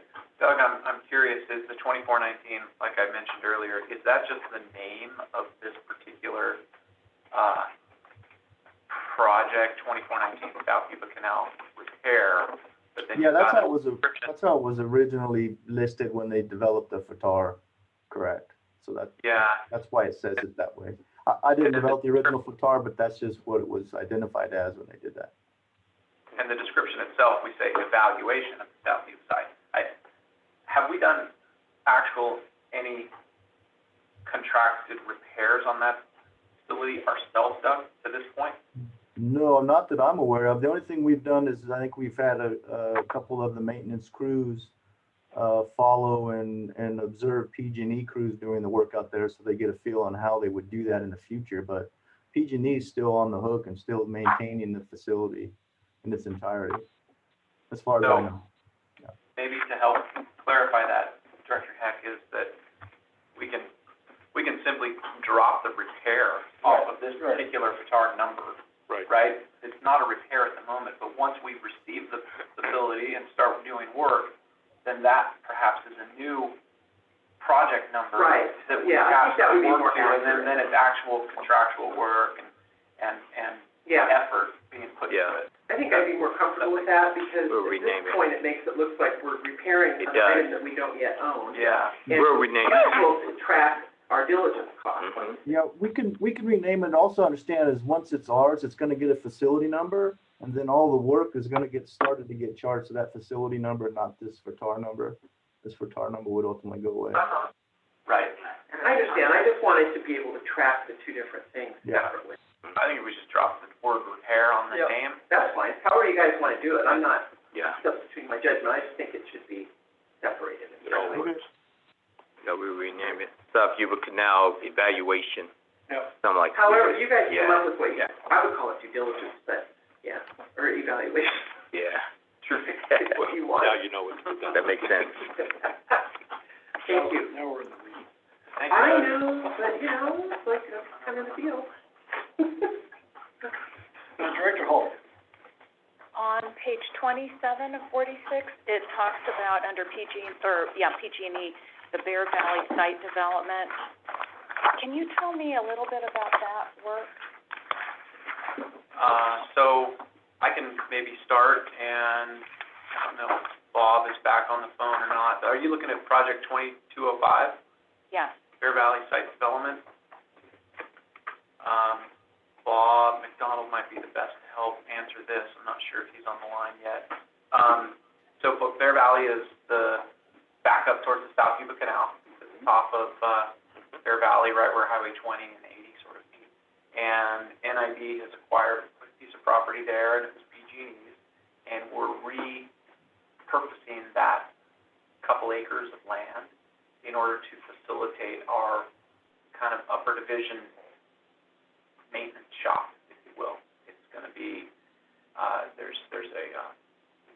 we've cleared some trees around it, we've built a small shed / building that we can store, equipment and materials, lumber, we need to, so that when we have to do work on that South Yuba Canal, we have a bunch of materials right there. And so this is just site prep and development. Specifically, it looks like we've got relocate telemetry, and new gas electrical service. I'm sure that we pulled PG&E over to set up a new electrical line. There's kind of a punch list that the maintenance department has on this. I think we spoke about it.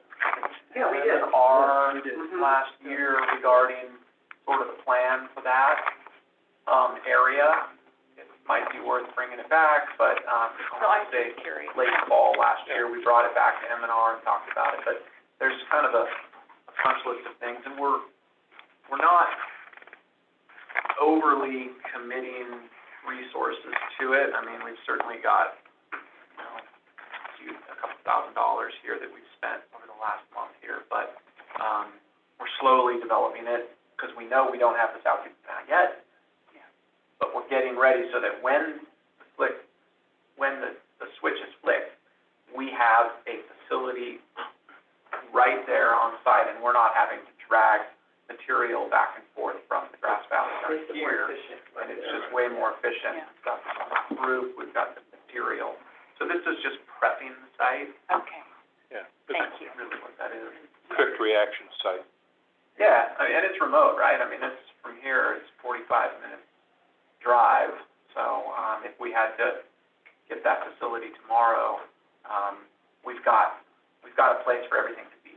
And it works for us. There's a small shed, there's if somebody had to stay overnight there, I think there's a small kitchenette and facilities so that we've got the ability to house a staff there if we needed to in case of an emergency or they, didn't need to come back and forth.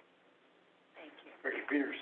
And is this funded out of the hydro or the water budget? This is, what budget is this funded? 2205. Let's, give me a second, Where would that be? so we can see. So that's 2205, and we go to our monthly report. We'll be able to see real quick where this is. Still upper division. This, Yeah, I just don't know what budget. this is coming out of,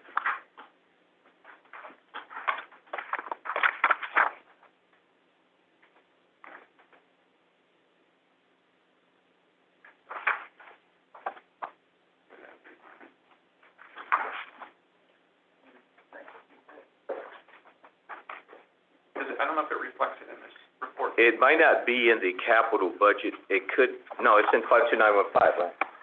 Let's see, it's in 52915. So, Yeah. let's see where it's at.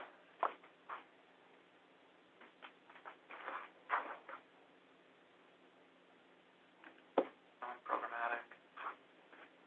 It should be in 25.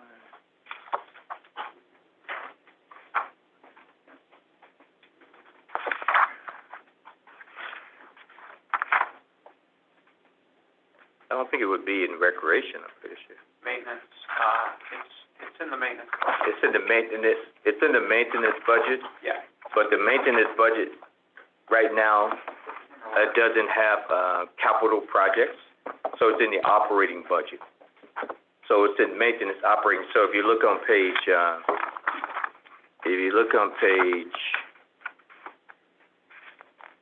16 of 36 in your monthly report. You're up in item 6. So if you go back to your monthly report, that March monthly report, Quarter, budget to actual? yes, budget to actual, and page 16 of 36.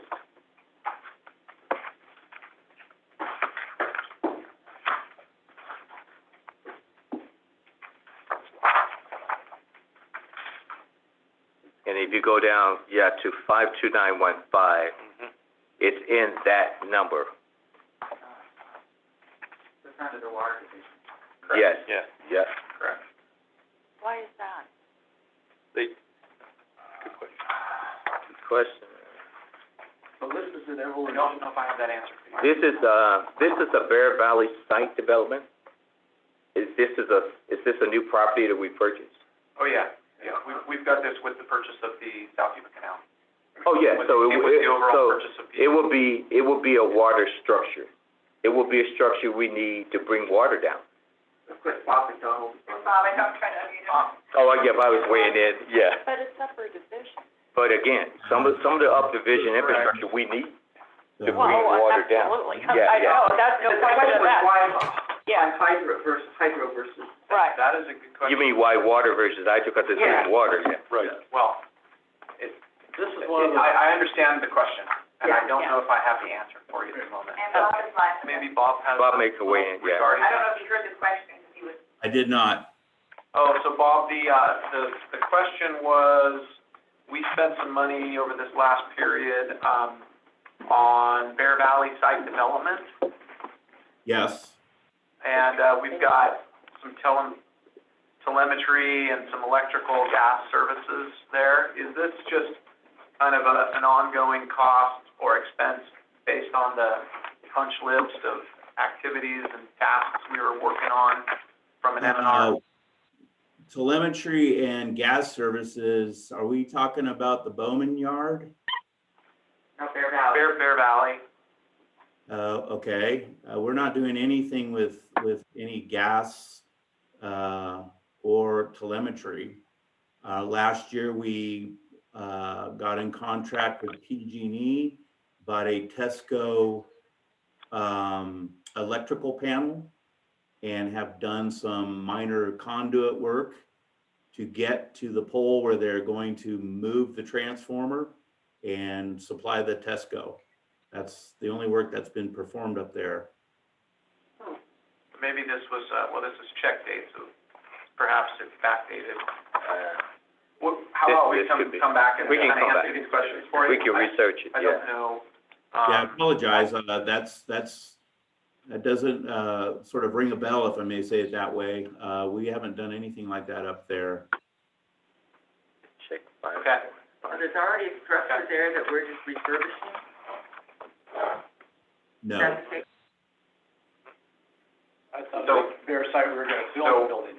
Yeah, there is that we've cleared the site in order to put a building. Is that correct, Bob? That is correct. All right, we'll find And the plan is to have a little place to store materials and for staff to stay there in a case of emergency. Yes, we're trying to create a laydown yard for minimal material and a storage, building with a small office in it. None of that has been put on budget. It's just been discussed. So we're doing basically underground work right now to keep moving forward to facilitate that ultimate goal. Thank you. Yeah, Thank you, Bob. So we'll pull those details. we'll bring those details back. Yeah, Next meeting. good question. And then along with those details, just find out, is it policy or is it just practice that Hydro pays for all of the water facilities above Rollins? We'll come back with that Okay, response. that's all part of the whole deal. Sure. Yeah, now this so he is a tweener in between both of those. Right. It's kind of, well, it is, if you start at Scotts Flat, then technically it's upper division. That's a good question. Yeah. That's a good question. Yeah. Okay. None of it's policy, I don't know what it is. I'll come back with I can pretty much assure you it ain't policy. Yeah.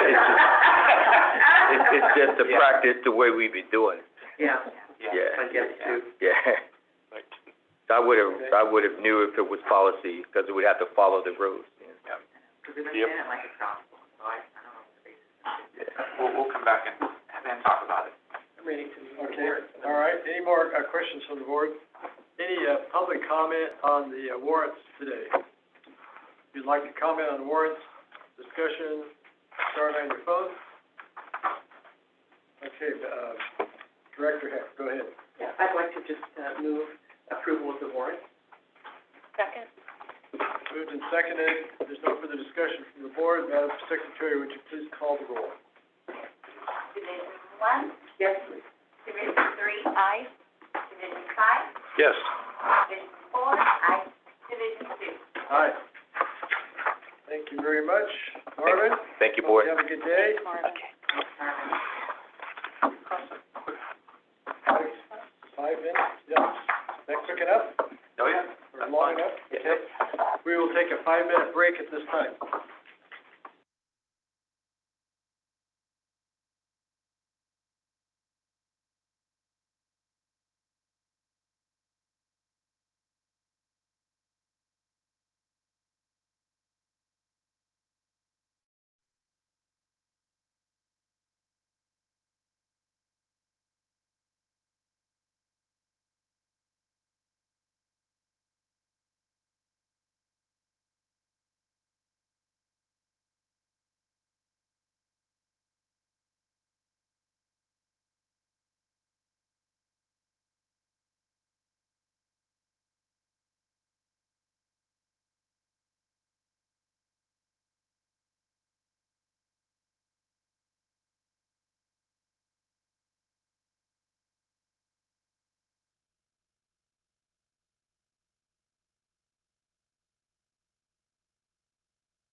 Live again. We are live, okay.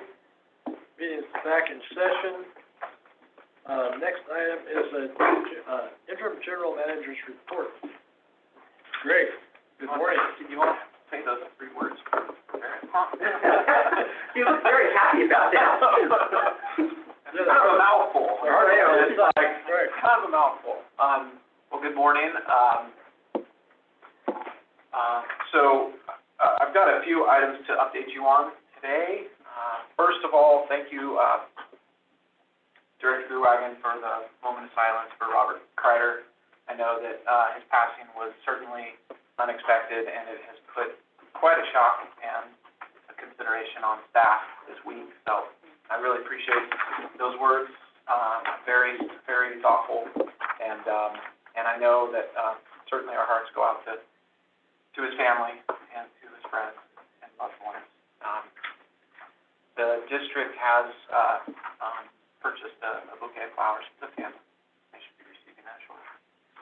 In the newspaper article of the Union today, just want to note that it does look like there has been a GoFundMe account set up. Yes. So I want to just reiterate that is in today's article in the Union, and that Robert was certainly part of the NID family. So we'll miss him. On other notes, as you mentioned earlier, in the financial reporting, the finance department and NID was addressed to then President Tech, the letter that came from the Government Finance Officers Association. It's another great achievement.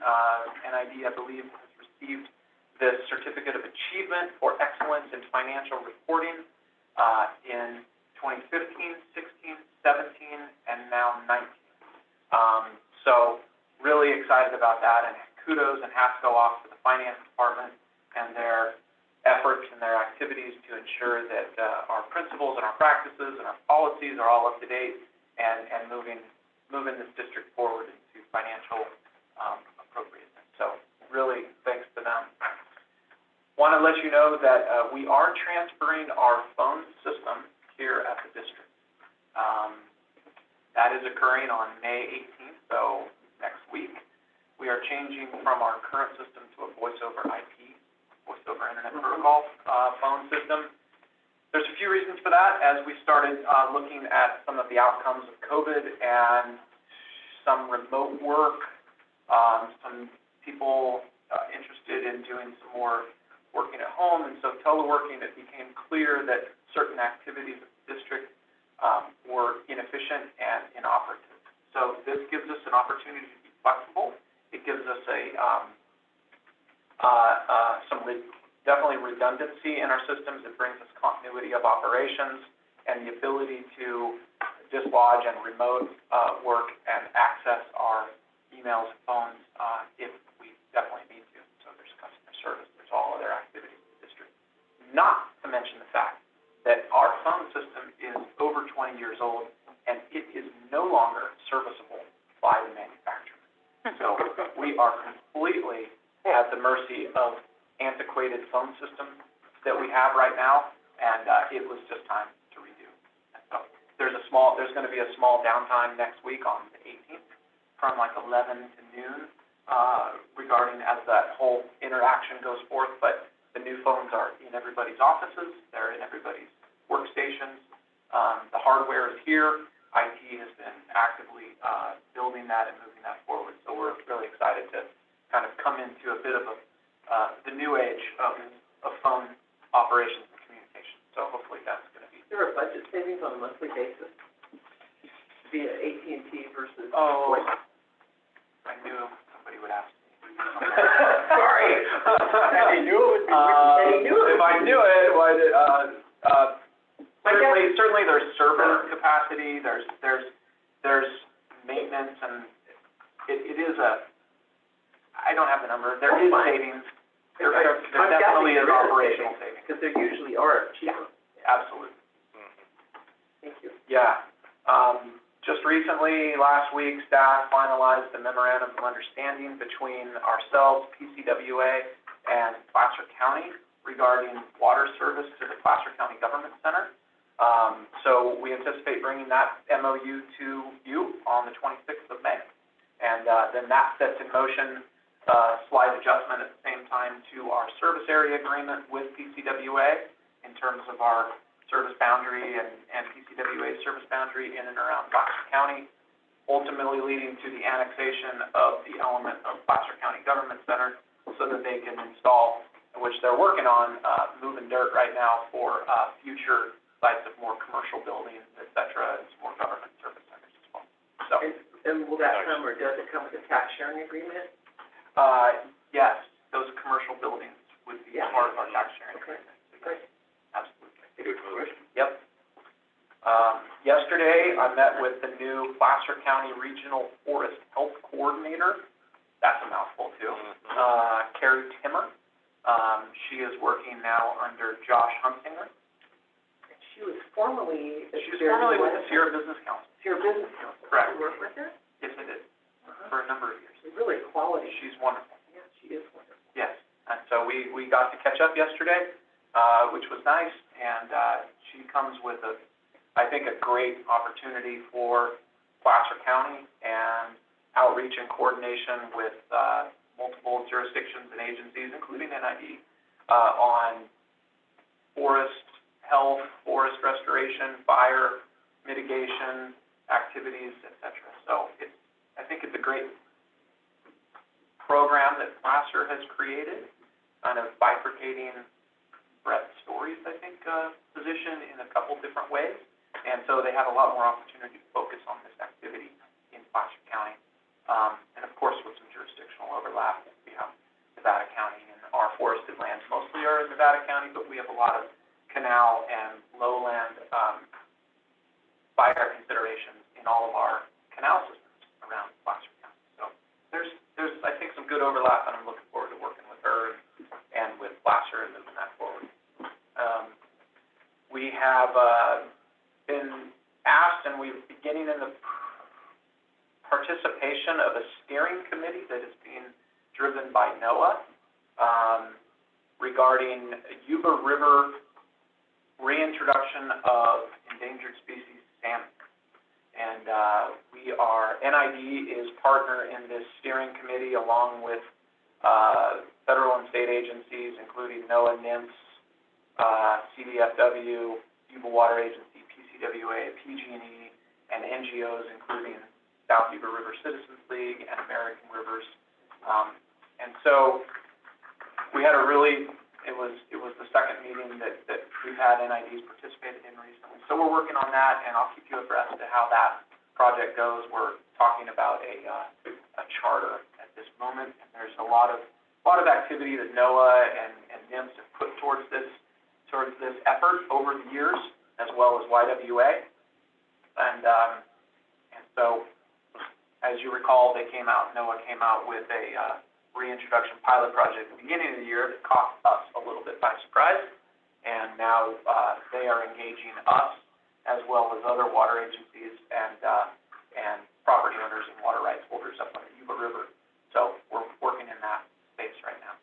Yes, ma'am. Does this have to do with, last meeting, you reported about First and NOAA doing Section 7? No. Is that tied with that at all? Nope. Okay. It's a completely different activity. Yeah. Eventually it ties to our FERC-related activities, for sure. But this is a separate endeavor that NOAA and fisheries have been working on for quite some time, putting endangered salmonoids in the upper stretches of the Yuba. Originally, it was more in the North Fork of the Yuba. Now it's to all forks of the Yuba, anything above Englebright Reservoir.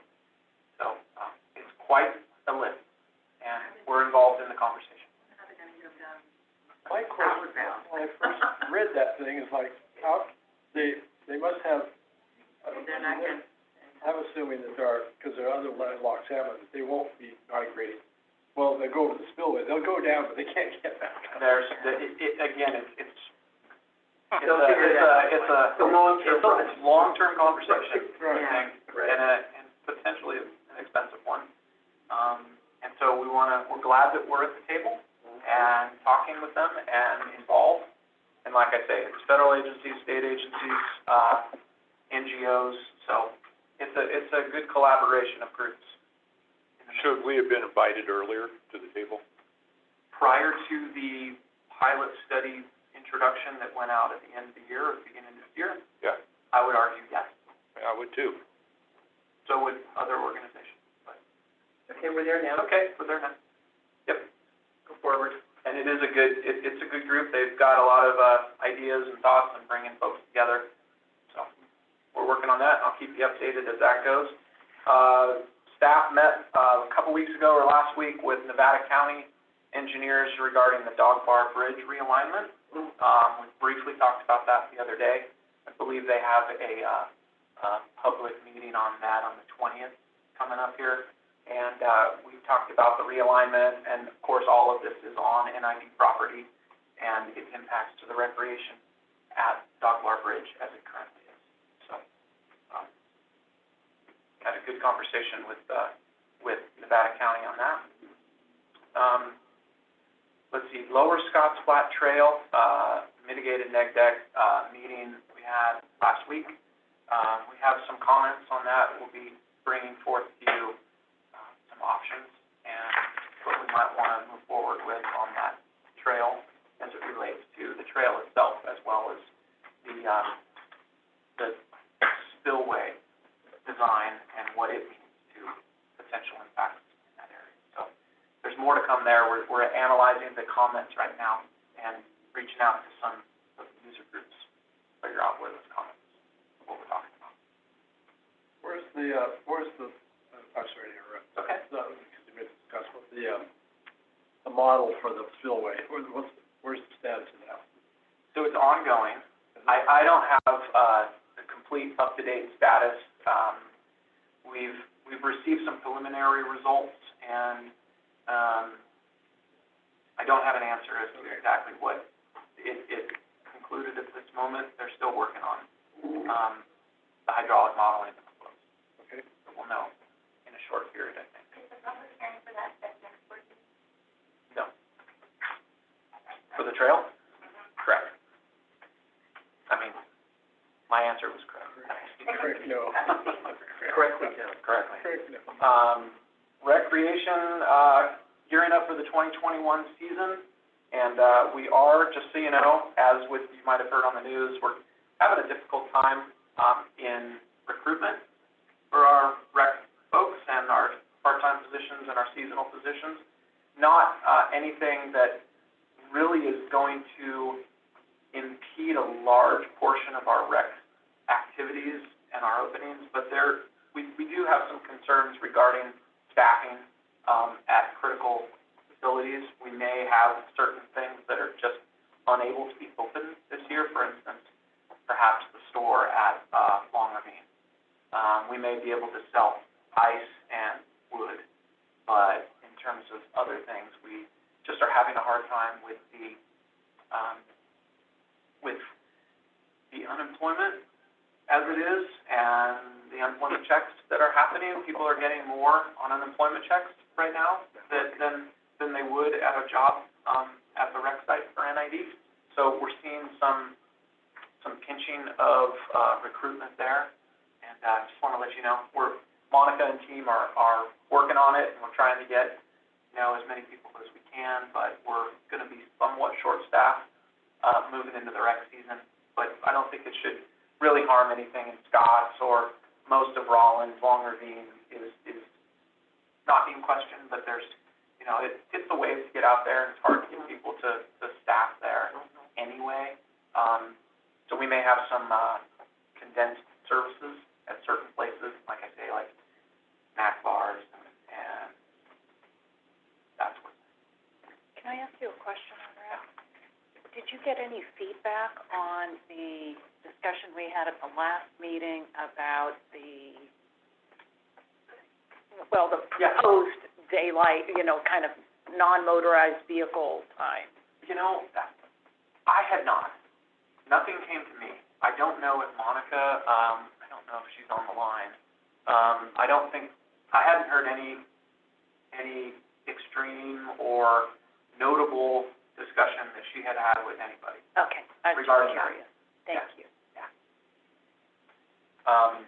So Combi Phase One, as we saw today, there's still some encumbrances there. We're still working, and that although that project, the actual water's flowing and the completion of it, the contractor's still out there doing final grading and improvements, and so just finishing it up and cleaning it up. There's some road improvements that we have to do for the Table Meadows area. Our staff has met with the Table Meadows Road Association, and we're preparing to bring funding to that roadway and repair what we've damaged. So that will be coming. Also, Sierra Tank, the first wall was poured on May 11th, and the project is moving forward. So that's moving forward at a good pace. The Hemp Hill public comment period closes on Monday, 17th. And we currently, at this moment, we've really only received one phone call from an individual. But we have not received any written comments. We've received no extension requests. By now, we would typically receive an extension request if somebody needed more time to go through the documents and make a comment. So we're feeling pretty good. What it means is probably on Monday, we'll receive comments, is more than likely what it will be. And then staff will be receiving those and looking at those and how to respond. And then we'll be bringing that document back to the board for discussion and as soon as we receive the comments and see how detailed they are. Really, if they're kind of lightweight, which is possible because of the option that was sort of outlined, it might, we may be able to bring it sooner than later and get a jump on this, like, June for sure. And so really, if the comments are lightweight, the idea is that we could bring them forward the proposal and the recommendation to approve the CEQA document. Then we would engage a more detailed public engagement process as we start to develop the implementation project, right? So we can get a lot of public input when we maybe come out with a 30% design of a facility, and really have the board and involved in that, and the public as well, and we can have a workshop or two as we move through with the actual design and the implementation of that design, well in advance of our need to get this thing going and have some concrete work being done by this fall and early spring of next year. So that's looking good. I really appreciate, I think, Greg, under your leadership, that project has really advanced, and I want to commend you on that. I think it was way too long in a holding pattern, and I think you approached it with an open mind, and I think we'll have a good outcome as a result of your leadership. Yeah, agreed. You're here. Appreciate that. Doug and his team are doing all the hard work. But, well, I know it's a team effort, so kudos to everybody, Doug and others who have worked on that. Great.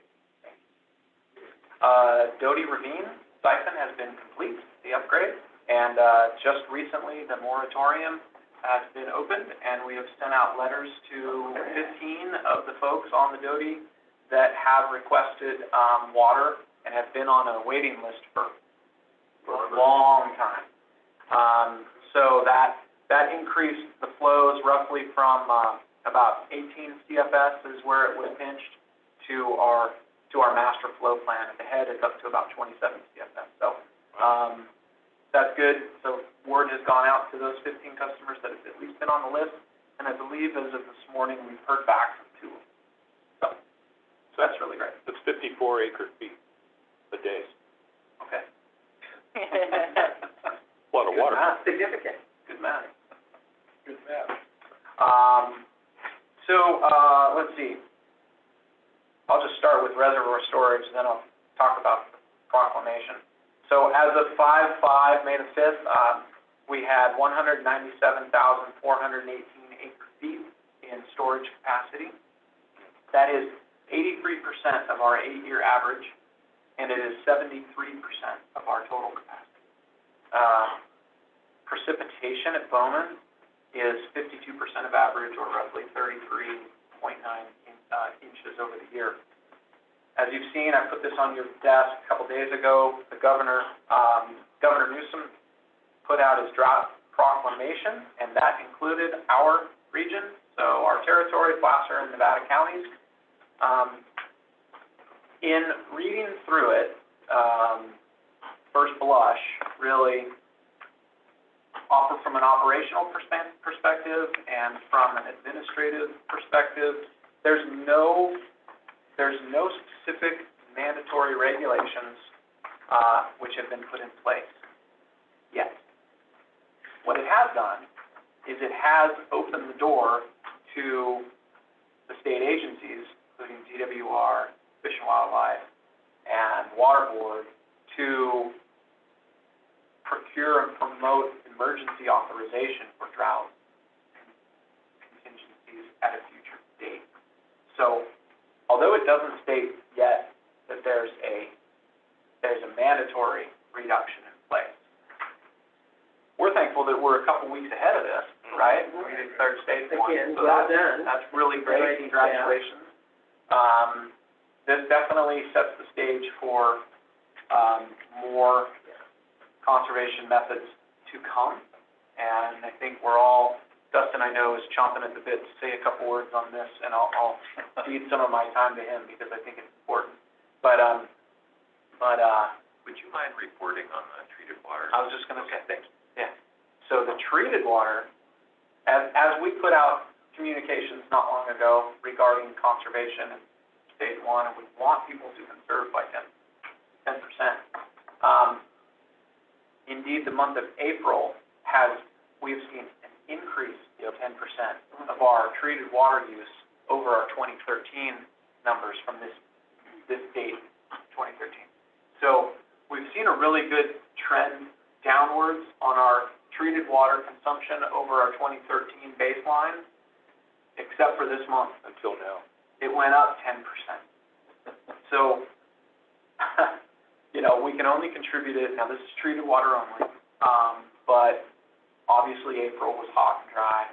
The winds were kicking up, things are drying fast, and I think people are getting nervous about fire season and just keeping their things watered. So, just want to give you an update on that. Maybe Dustin wants to say a word on the drought. Do you want to? Well, just quick question, leading, are we gonna have to be proactive to look at stage 2 or 3 or something, or are we gonna wait for the state to be the bad guy here? Well, that is. I mean, the governor opened up so the state agencies are going to be the bad guys in curtailing water. Possibly. Maybe I shouldn't use that word. No, but So I would say, I don't know if Chip's on the line, but we really want our local conditions to dictate that decision.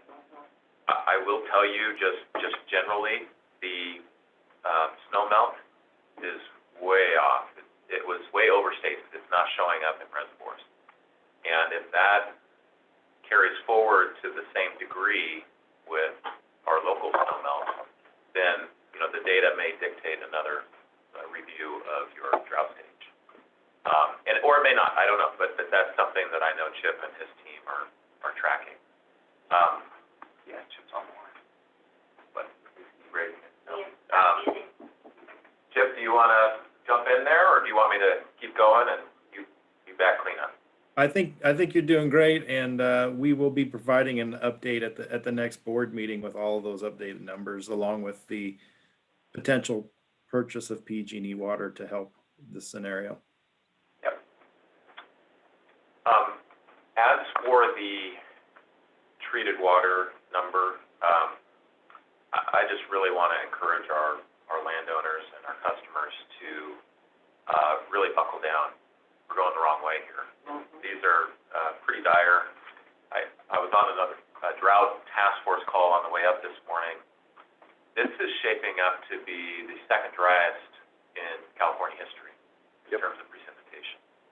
And really, some ways more dire than 1976, 77, which happens to be the driest year. And I say that more dire because last year was a dry year itself. So there's some cascading impacts on top of an extremely dry year that we're currently in. So I really want to encourage our customers to be wise with your water use and just really be sensitive to the times we're in. I totally understand concerns about greenscape and fire and keeping gardens and flowers and so on healthy in dry conditions, but we still need to be wise with water use. As for the proclamation, this is, I think Greg did a really good job of framing this. This is really a double-edged sword, in my opinion. On one hand, it's good in that it provides some flexibility to the state to really start responding to some pretty challenging conditions, and in some respects, unprecedented conditions. 1976 and 77 was before almost all of the environmental requirements in this state. And those environmental requirements are now, in effect, new demands on the system. And it takes away some of the, earlier, in 76 and 77, the way you dealt with that drought was just by cutting the environment. And you can't do that to the same extent you can today, because there's recognition that there are environmental water needs, for sure.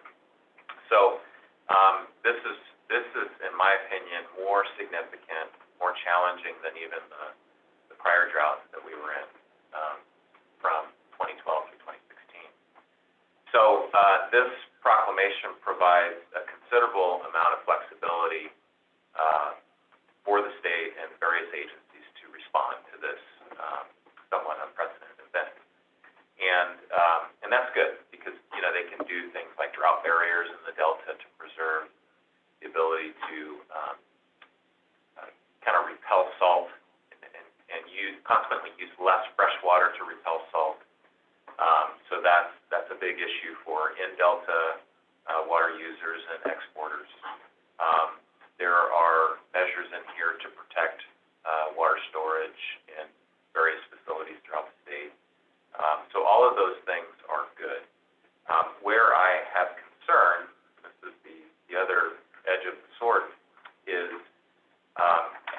how the state will choose to use that flexibility. One of the criticisms I had with the last drought was this kind of top-down, inflexible approach. That what is happening in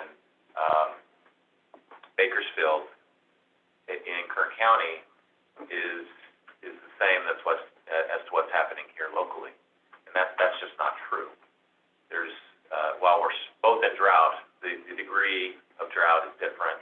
The measures that we have available to us locally to deal with drought are totally different. So this kind of top-down approach, I don't think works, and it results in kind of this forced. When you have limited supply, it requires you to engage in kind of this trade-off discussion, right? And that type of discussion is best conducted at the local level, in my opinion, not in Sacramento where they're dictating the trade-offs at a macro scale. So I would be hesitant, and I think I would have some concern if the state started going down a path where they're adopting emergency regulations that says you shall impose X, Y, and Z. And this emergency proclamation on its face could allow the state to do that. We don't know if they're going to go down that path, but they did in the 14 and 15 time period, and they could again. The last thing, and I'm happy to answer questions, is we're in a very fortunate budget situation, somewhat unexpected, I think, in this state. We discussed it briefly earlier. There's, to the state's credit, they are putting up some significant money to address drought impacts, water conservation, water supply enhancement, species conservation, and so on. we need to really, spend some time with our local representatives. And we have a number of, I don't know if the term shovel-ready, but, you know, equivalent, something close to shovel-ready. We have a number of projects that that I think would fit that criteria that, are non-controversial. That's another kind of key word I'm hearing. You know, so a controversial project would not have, you know, be something that we would put on a list, but, something that everybody makes, you know, that's a no-brainer. That leaky pipe that's been on the list, but just hasn't gotten to the top of the list, that's something that we, you know, ought to encourage our representatives to throw into the ranks, so to speak. So, I'll work with staff and, we'll reach out to our local representatives and make sure that they've got kind of our projects in mind. Chip or Greg, anything you want to add or question? No, as Chip said, we're going to be bringing on the 26th, we'll bring an update to our forecast, see where we're at. Director Jan? Yeah, in that executive order, also, address disadvantaged communities. So I just want everybody to remember that the Backbone Extension Program, Lake E. George to Lake Wildwood, will serve Rough and Ready and Penn Valley, which are both 2 or 50% of Nevada County's disadvantaged communities, and that's shovel ready. And that's been approved by us. The IR has been approved, and that will serve a lot of people who need this water. That's right. Yeah, as Dustin mentioned, we do have a lot of projects, I think, that are waiting to get kind of brought up to the list and to the top, right? So we can find some of these, and if we can go after some state funding for some of these directly in our disadvantaged community backyard, directly to our ag users, directly to save whatever we can. So, we'll be looking at that. So would that include also making more efficient irrigation systems for farmers and ranchers? Because I thought that was in there. Yeah, I suspect, reading between the lines of that language, that that's more of a statewide type program, rather than money to district that then district administers to landowners. Okay. But we'll be tracking that. Director Peters? Another suite of projects I think are really critical is canal modernization to get remote operation of our canals. To be able to manage our waters, Pastor County, I think they save like 15% of their raw water when they just put remote gates at the top and bottom of the canal, so they weren't wasting as much water into the river. So hopefully we've got some projects like that on this queue as well. It's a good opportunity to find some of those potentially They're no-brainers. yeah, Funding there, there's no no-brainers. Right. Yeah. Everybody should be in favor of conservation. Yeah. Director Johansson? Yeah, one other project, and I don't think it may be, generated from NID, is to, when our canals go dry in the fall, that takes away certain fire protection. And I believe the 2007 fire plan for Nevada County called for putting tanks at accessible locations where they could be filled up with NID water. NID not paying for the tanks, but it'd be more of the fire departments locating them so they're accessible for fighting fires. And to me, that's a no-brainer, especially if the state will, these are about, State to it, I think is what he suggests. put in about 10,000 gallon tanks, various places in the community. That'd be our tank? No, it'd be under the fire departments, and places where they know they can access it, and we'll keep them full, so when our canals shut off, there's still water there to fight the fires. We had a fire in August last year that our ditch was full, and they were able to pump right out of it, and it was a lightning strike. And they were able to put it out because they had water. Otherwise, they wouldn't have been able to as easily. So we'll keep you abreast of how we're gonna start looking at this.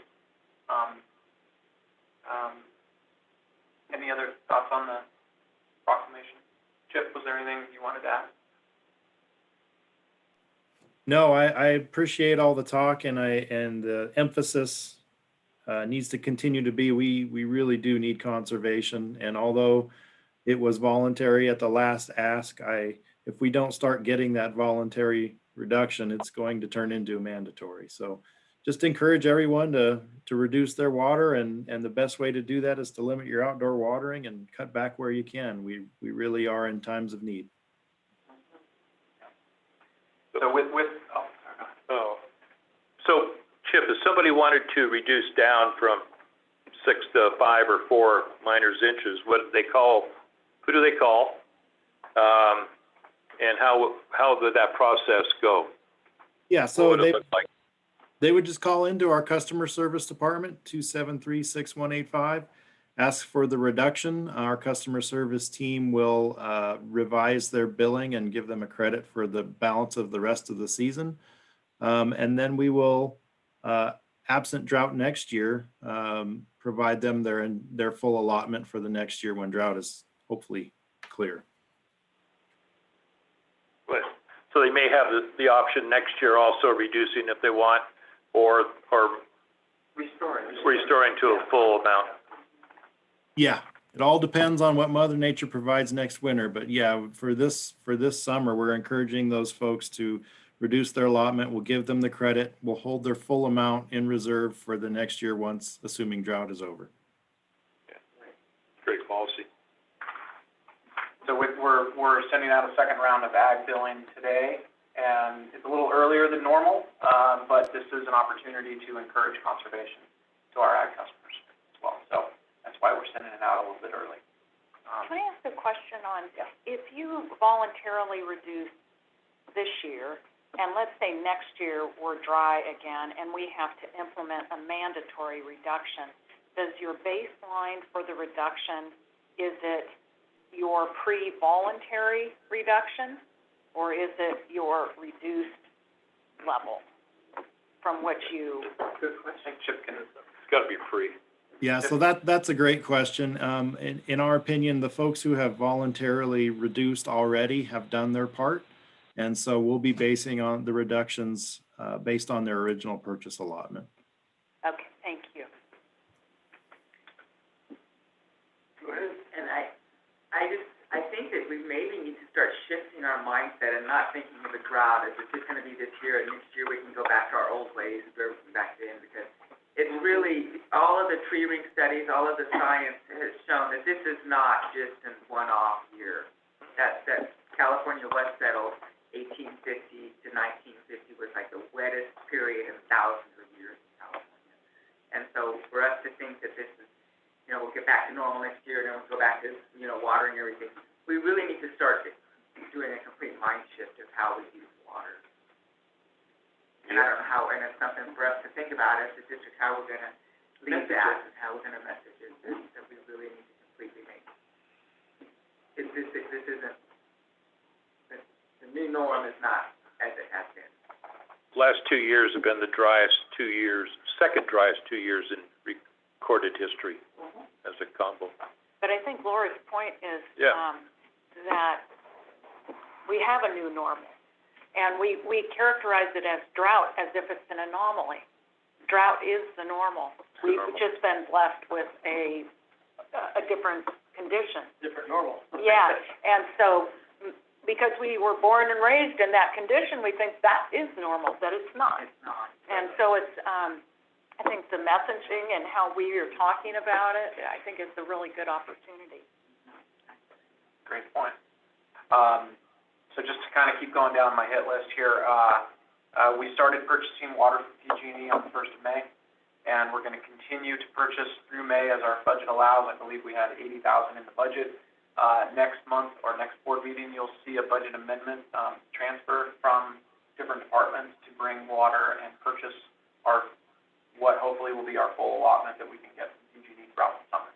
If you remember, we can't purchase it all right now in one big block, but we'll purchase it over the course of the summer as it goes. So we're beginning to do that. Well, you said, so the departments have got together to supply the money. That's correct. Which is great work. That's correct. Yep. We've all pitched in. some more so than others.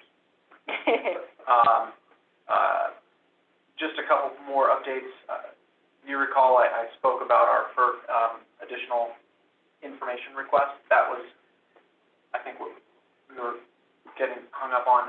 So we sent that time extension. We requested a time extension for FERC, and we worked with both PG&E and DCWA and YWA in order to create an opportunity where we think we might be able to get the information that they will need in order to continue their updated Section 7 consultations with NIMS. We've requested a time extension to November, early November, November 7th. We're going to wait. That was on Friday. We sent that in. We think there are a number of things that we're going to get to FERC that are sort of low-hanging fruit that we'll be able to get to them by June 7th, which is their 90-day period.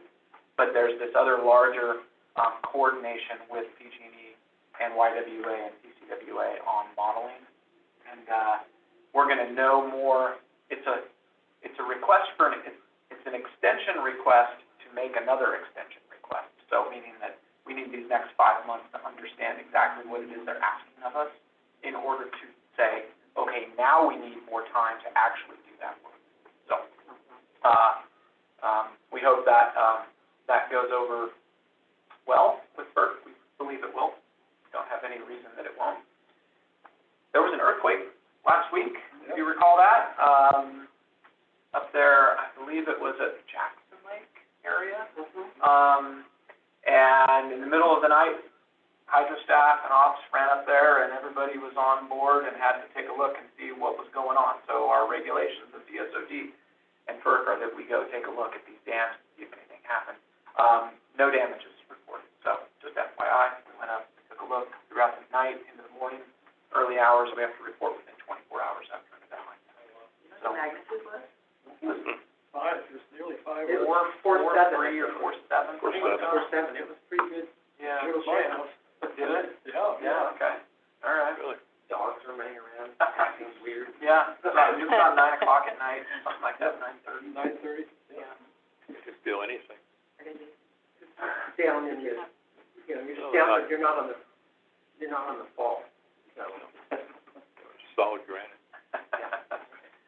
Finally, the last thing, we are opening a public comment period for work being done at English Meadow, which is just above Jackson Meadows Reservoir. Yep. So we're doing, floodplain restoration and enhancement project on about 380 acres in English Meadow. It's been an ongoing, this project's been working for about 4 or 5 years now, and we've done a lot of survey and a lot of analysis up there with our partners,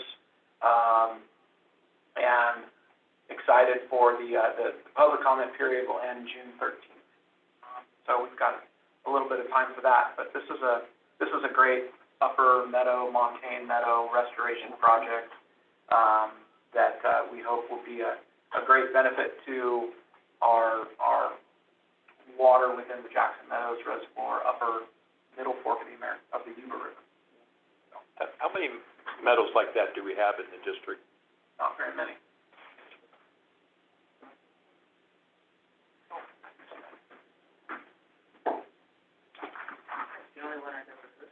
I think there's 2 or 3 that have been targeted. Yeah. But not many. I have a question for Greg. I didn't say it. I don't have it. I wrote it down. It is the only big meadow that we know of, within our water system that we can control and access and utilize for our. Correct. Some of it is, on private property too. I think there's.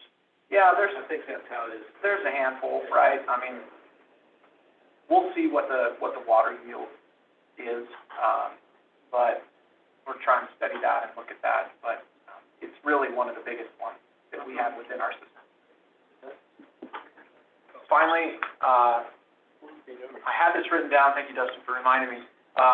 The grand jury came out with a report on May the 4th, and I had it somewhere. It's somewhere written. Kind of thing. I just didn't make it, yeah. So kind of thing, and we have until July 3rd to make a response. If not at the next board meeting, the June the 9th board meeting, we will come to probably be at the next board meeting. We'll come to you open that up, talk about the report, talk about our pay mentis and our fee structures in that facility, in that system, and talk about the recommendations and see where the board wants to go regarding those recommendations, and then we'll finalize it at a following board meeting and report that to the grand jury before the 3rd of July. So we're comfortable with bringing that forth and talking about it for sure, and I mean, that was one of the recommendations, is to have it discussed in an open condition. So Some of us got calls. yeah. Well, some of us got calls a while ago, but the report itself came out on the 28th, I think, and then it was published on like the 3rd. 3rd or 4th. So Yeah. I think I think I got calls the day it was published. Oh, my Yeah, goodness. no, I think I received it the day before, actually, on my desk, so not much time, but we're happy to discuss it, and we'll bring it forth next board meeting and have that as an open item and a general discussion with all the board and for the public to watch.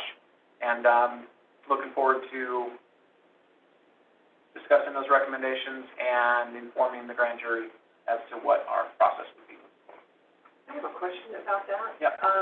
So when the grand jury was conducting their investigation, or not, I think that's the way they characterize it, did they contact staff as any part of that? I mean, so again, my question goes to, what kind of advance notice did we have? They had to have interviewed So, staff. without violating, Confidentiality issues. Yeah, there is a confidentiality. So, let's talk in generality. Yes, generally, the grand jury will reach out and talk to the agent, but those are considered confidential discussions. I see. So that's why, like, say they reached out 2 months ago as an example, I don't know what the timing was, and they talked to a couple staff people, then those staff people were then prohibited via confidentiality for sharing that, and then that's why we, the board, were not informed unless we had been. Yeah, and this, almost every impaneled grand jury reaches out to every public agency. Right. So there are a lot of things that the grand juries, you know, in kind of looking at issues, talking to people, yet not every one of those ends up in their final report. Yeah. So there's this kind of, I think that's part of the reason why there's this confidentiality, I to see. preserve the integrity of their process and what issues get elevated to report. Well, thank you. It'll be Yeah. good to so we're. daylight that Yeah. for us and for everybody to question it. I appreciate it, and we're looking forward to talking about it and bringing that forth to the board and making those recommendations and responding to the grand jury as well. Yep.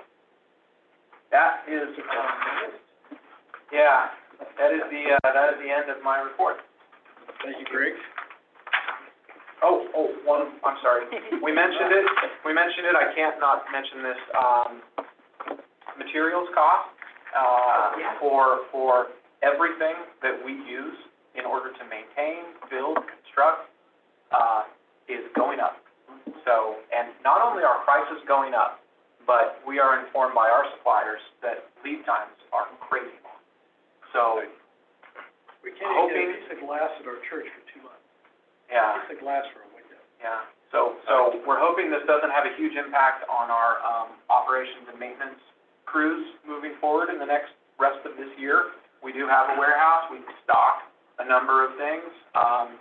We have a number of pipe and et cetera on the backyard that we do hold on to as surplus in case. But, just want to let you know that our purchasing department and maintenance staff is really starting to scramble for equipment. On building on that, because I've been following the pipeline shutdown and all of that kind of stuff, and how gas is expected to go through the roof. Do we have the ability to store fuel for our, so, when it goes to $5 or $6 a gallon, which people are sort of predicting, that we have the ability to buy it now at $3 or $3.50? Do we have any of that ability? I don't think at a scale that is gonna that's gonna matter for months at a time.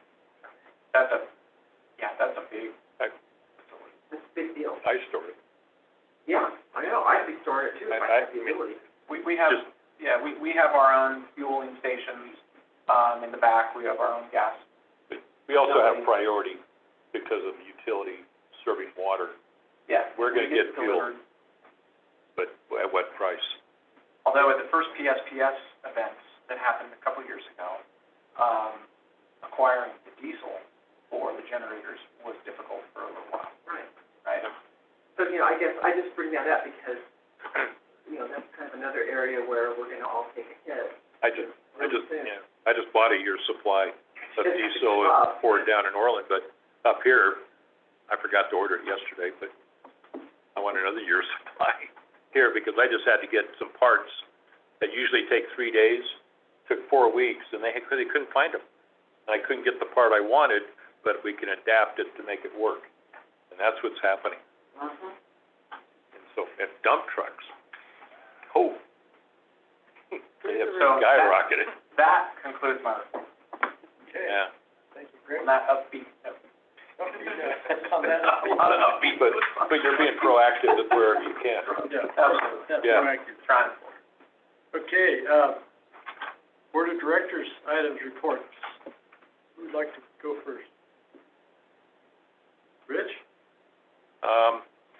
Yeah, I've been to a couple of, organizations past few weeks and covered the liens, and maybe the state can get us money, disadvantaged communities, raw water efficiency irrigation program, see what happens with that. So, otherwise, you know, it's a little bit scary out there. You know, I mean, yeah, a good friend of mine who does big, large irrigation projects thinks that if we don't get a really good rain this winter, this west side of the Sacramento Valley, perennial crops may be done. And he's been in business, that family's been in the business 8, 9 decades. They just don't know where the water's gonna come from. Difficult. Well, food security.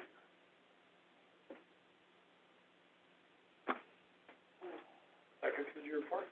Yeah, that's a positive one, right? Let's keep them all positive.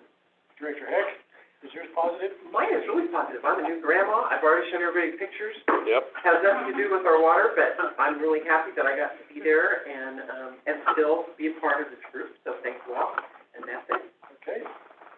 Director Hull? Well, Laura and I had the opportunity to participate in the Placer County Farm Bureau barbecue. Yeah, right. And, anyway, that was fun. Laura stayed much longer than I did, but, a lot of, you know, people came up and talked at length. And Greg and I met with a Table Meadows resident about the district water line extension that took place in their neighborhood, and I felt that we had a reasonable conclusion to the meeting, which was good to kind of put a capper on it, and hear the concerns.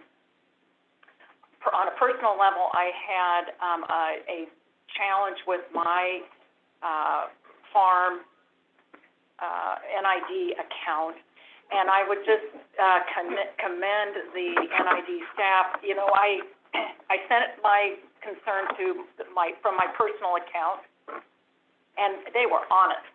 And, I think once I raised the issue, they were out in a day to get things straightened out, and I really appreciate that, and my belief is that they do the same quality of service for every customer in the district, and it was really nice, and I was extremely grateful to have that water.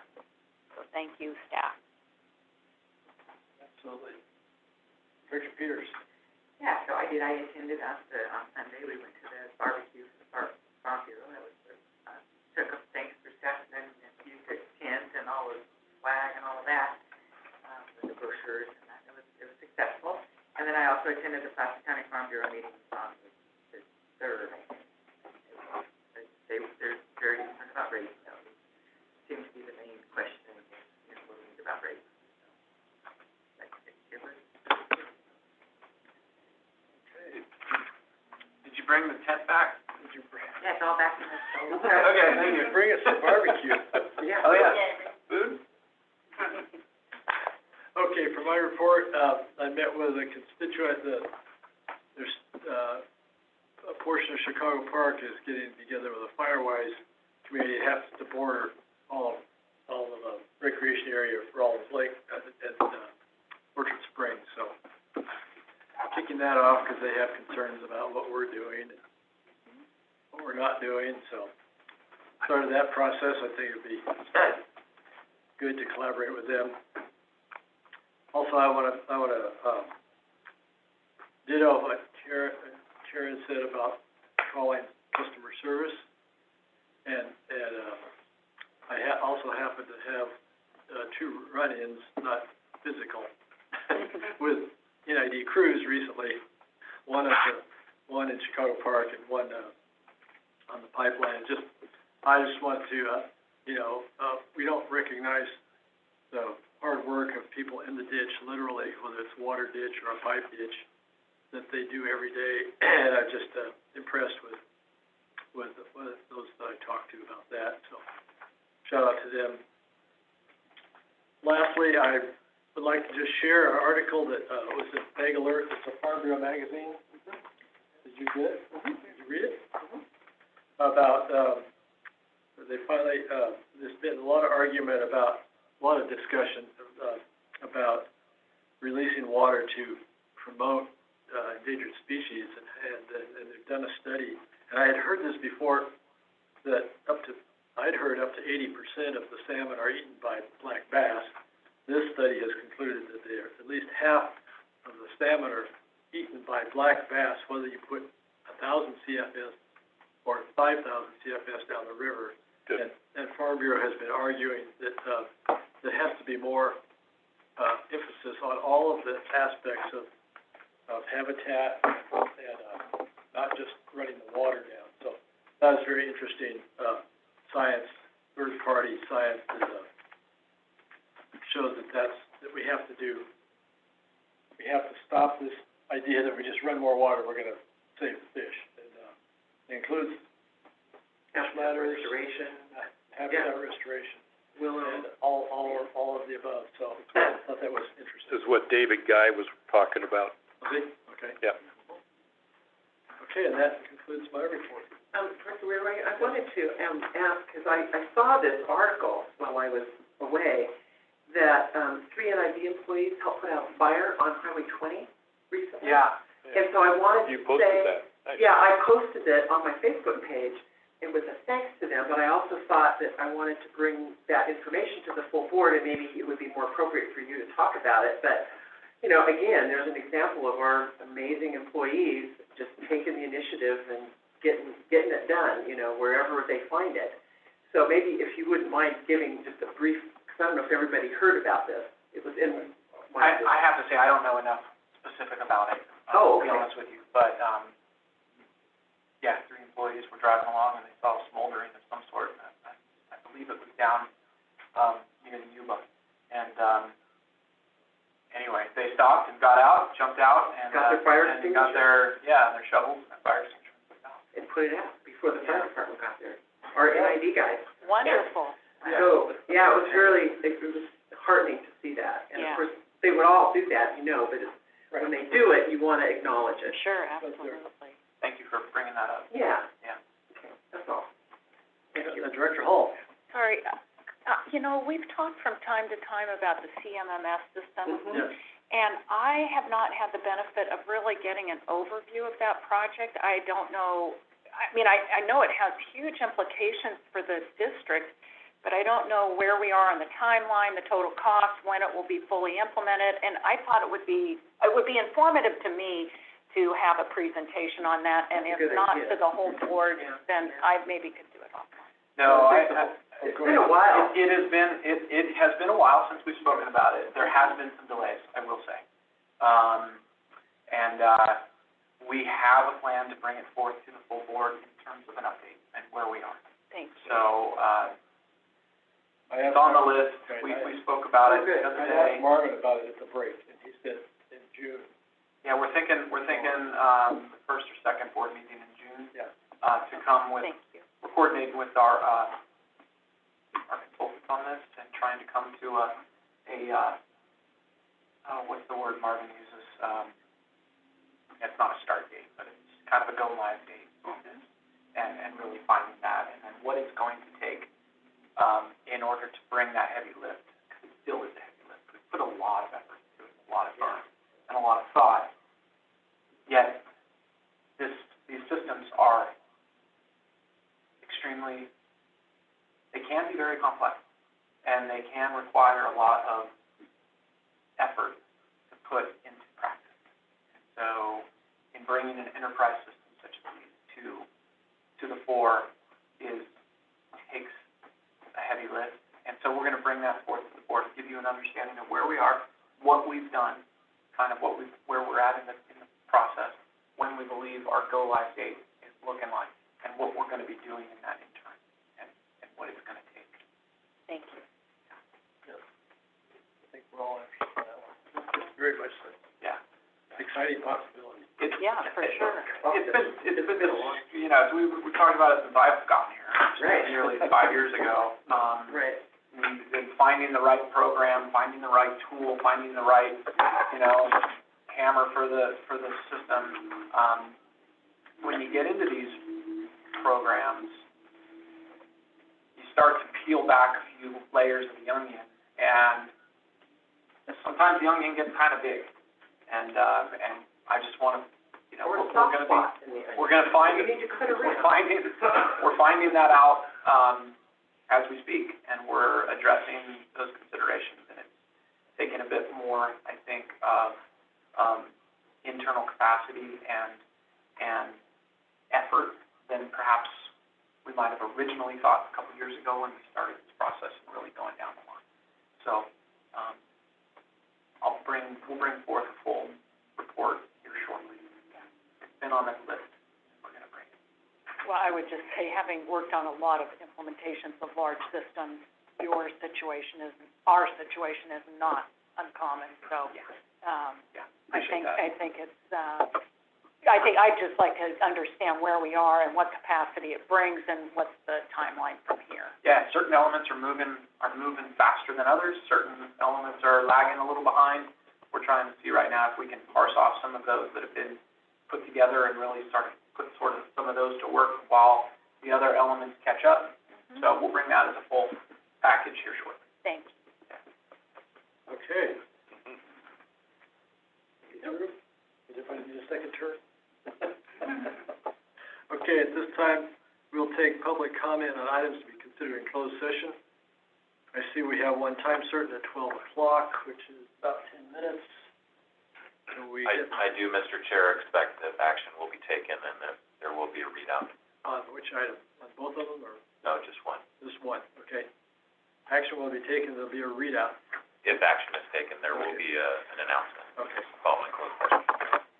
All right, at this time, is any public comment on items to be considered in the closed session?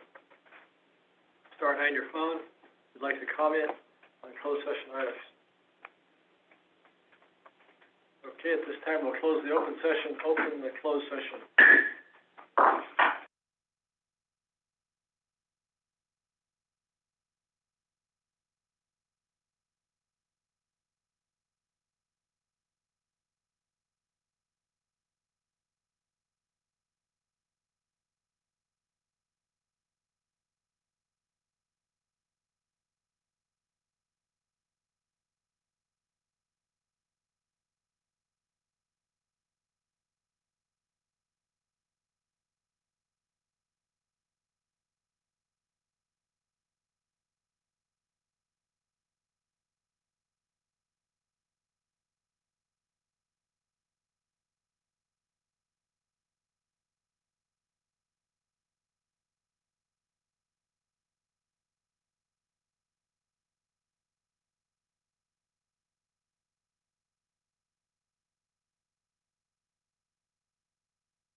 And you are now live. Okay, so we are closing the closed session, opening the open session, and expecting a readout from Dustin. Thank you, Mr. Chair. It's 1:17. We are out of closed session. In closed session, a motion was made by Director Hull, seconded by Director Heck, and unanimously carried to reject the claim of China Well Road in Placer County. Thank you, Dustin. With that, we will close the open session. You're adjourned. Okay.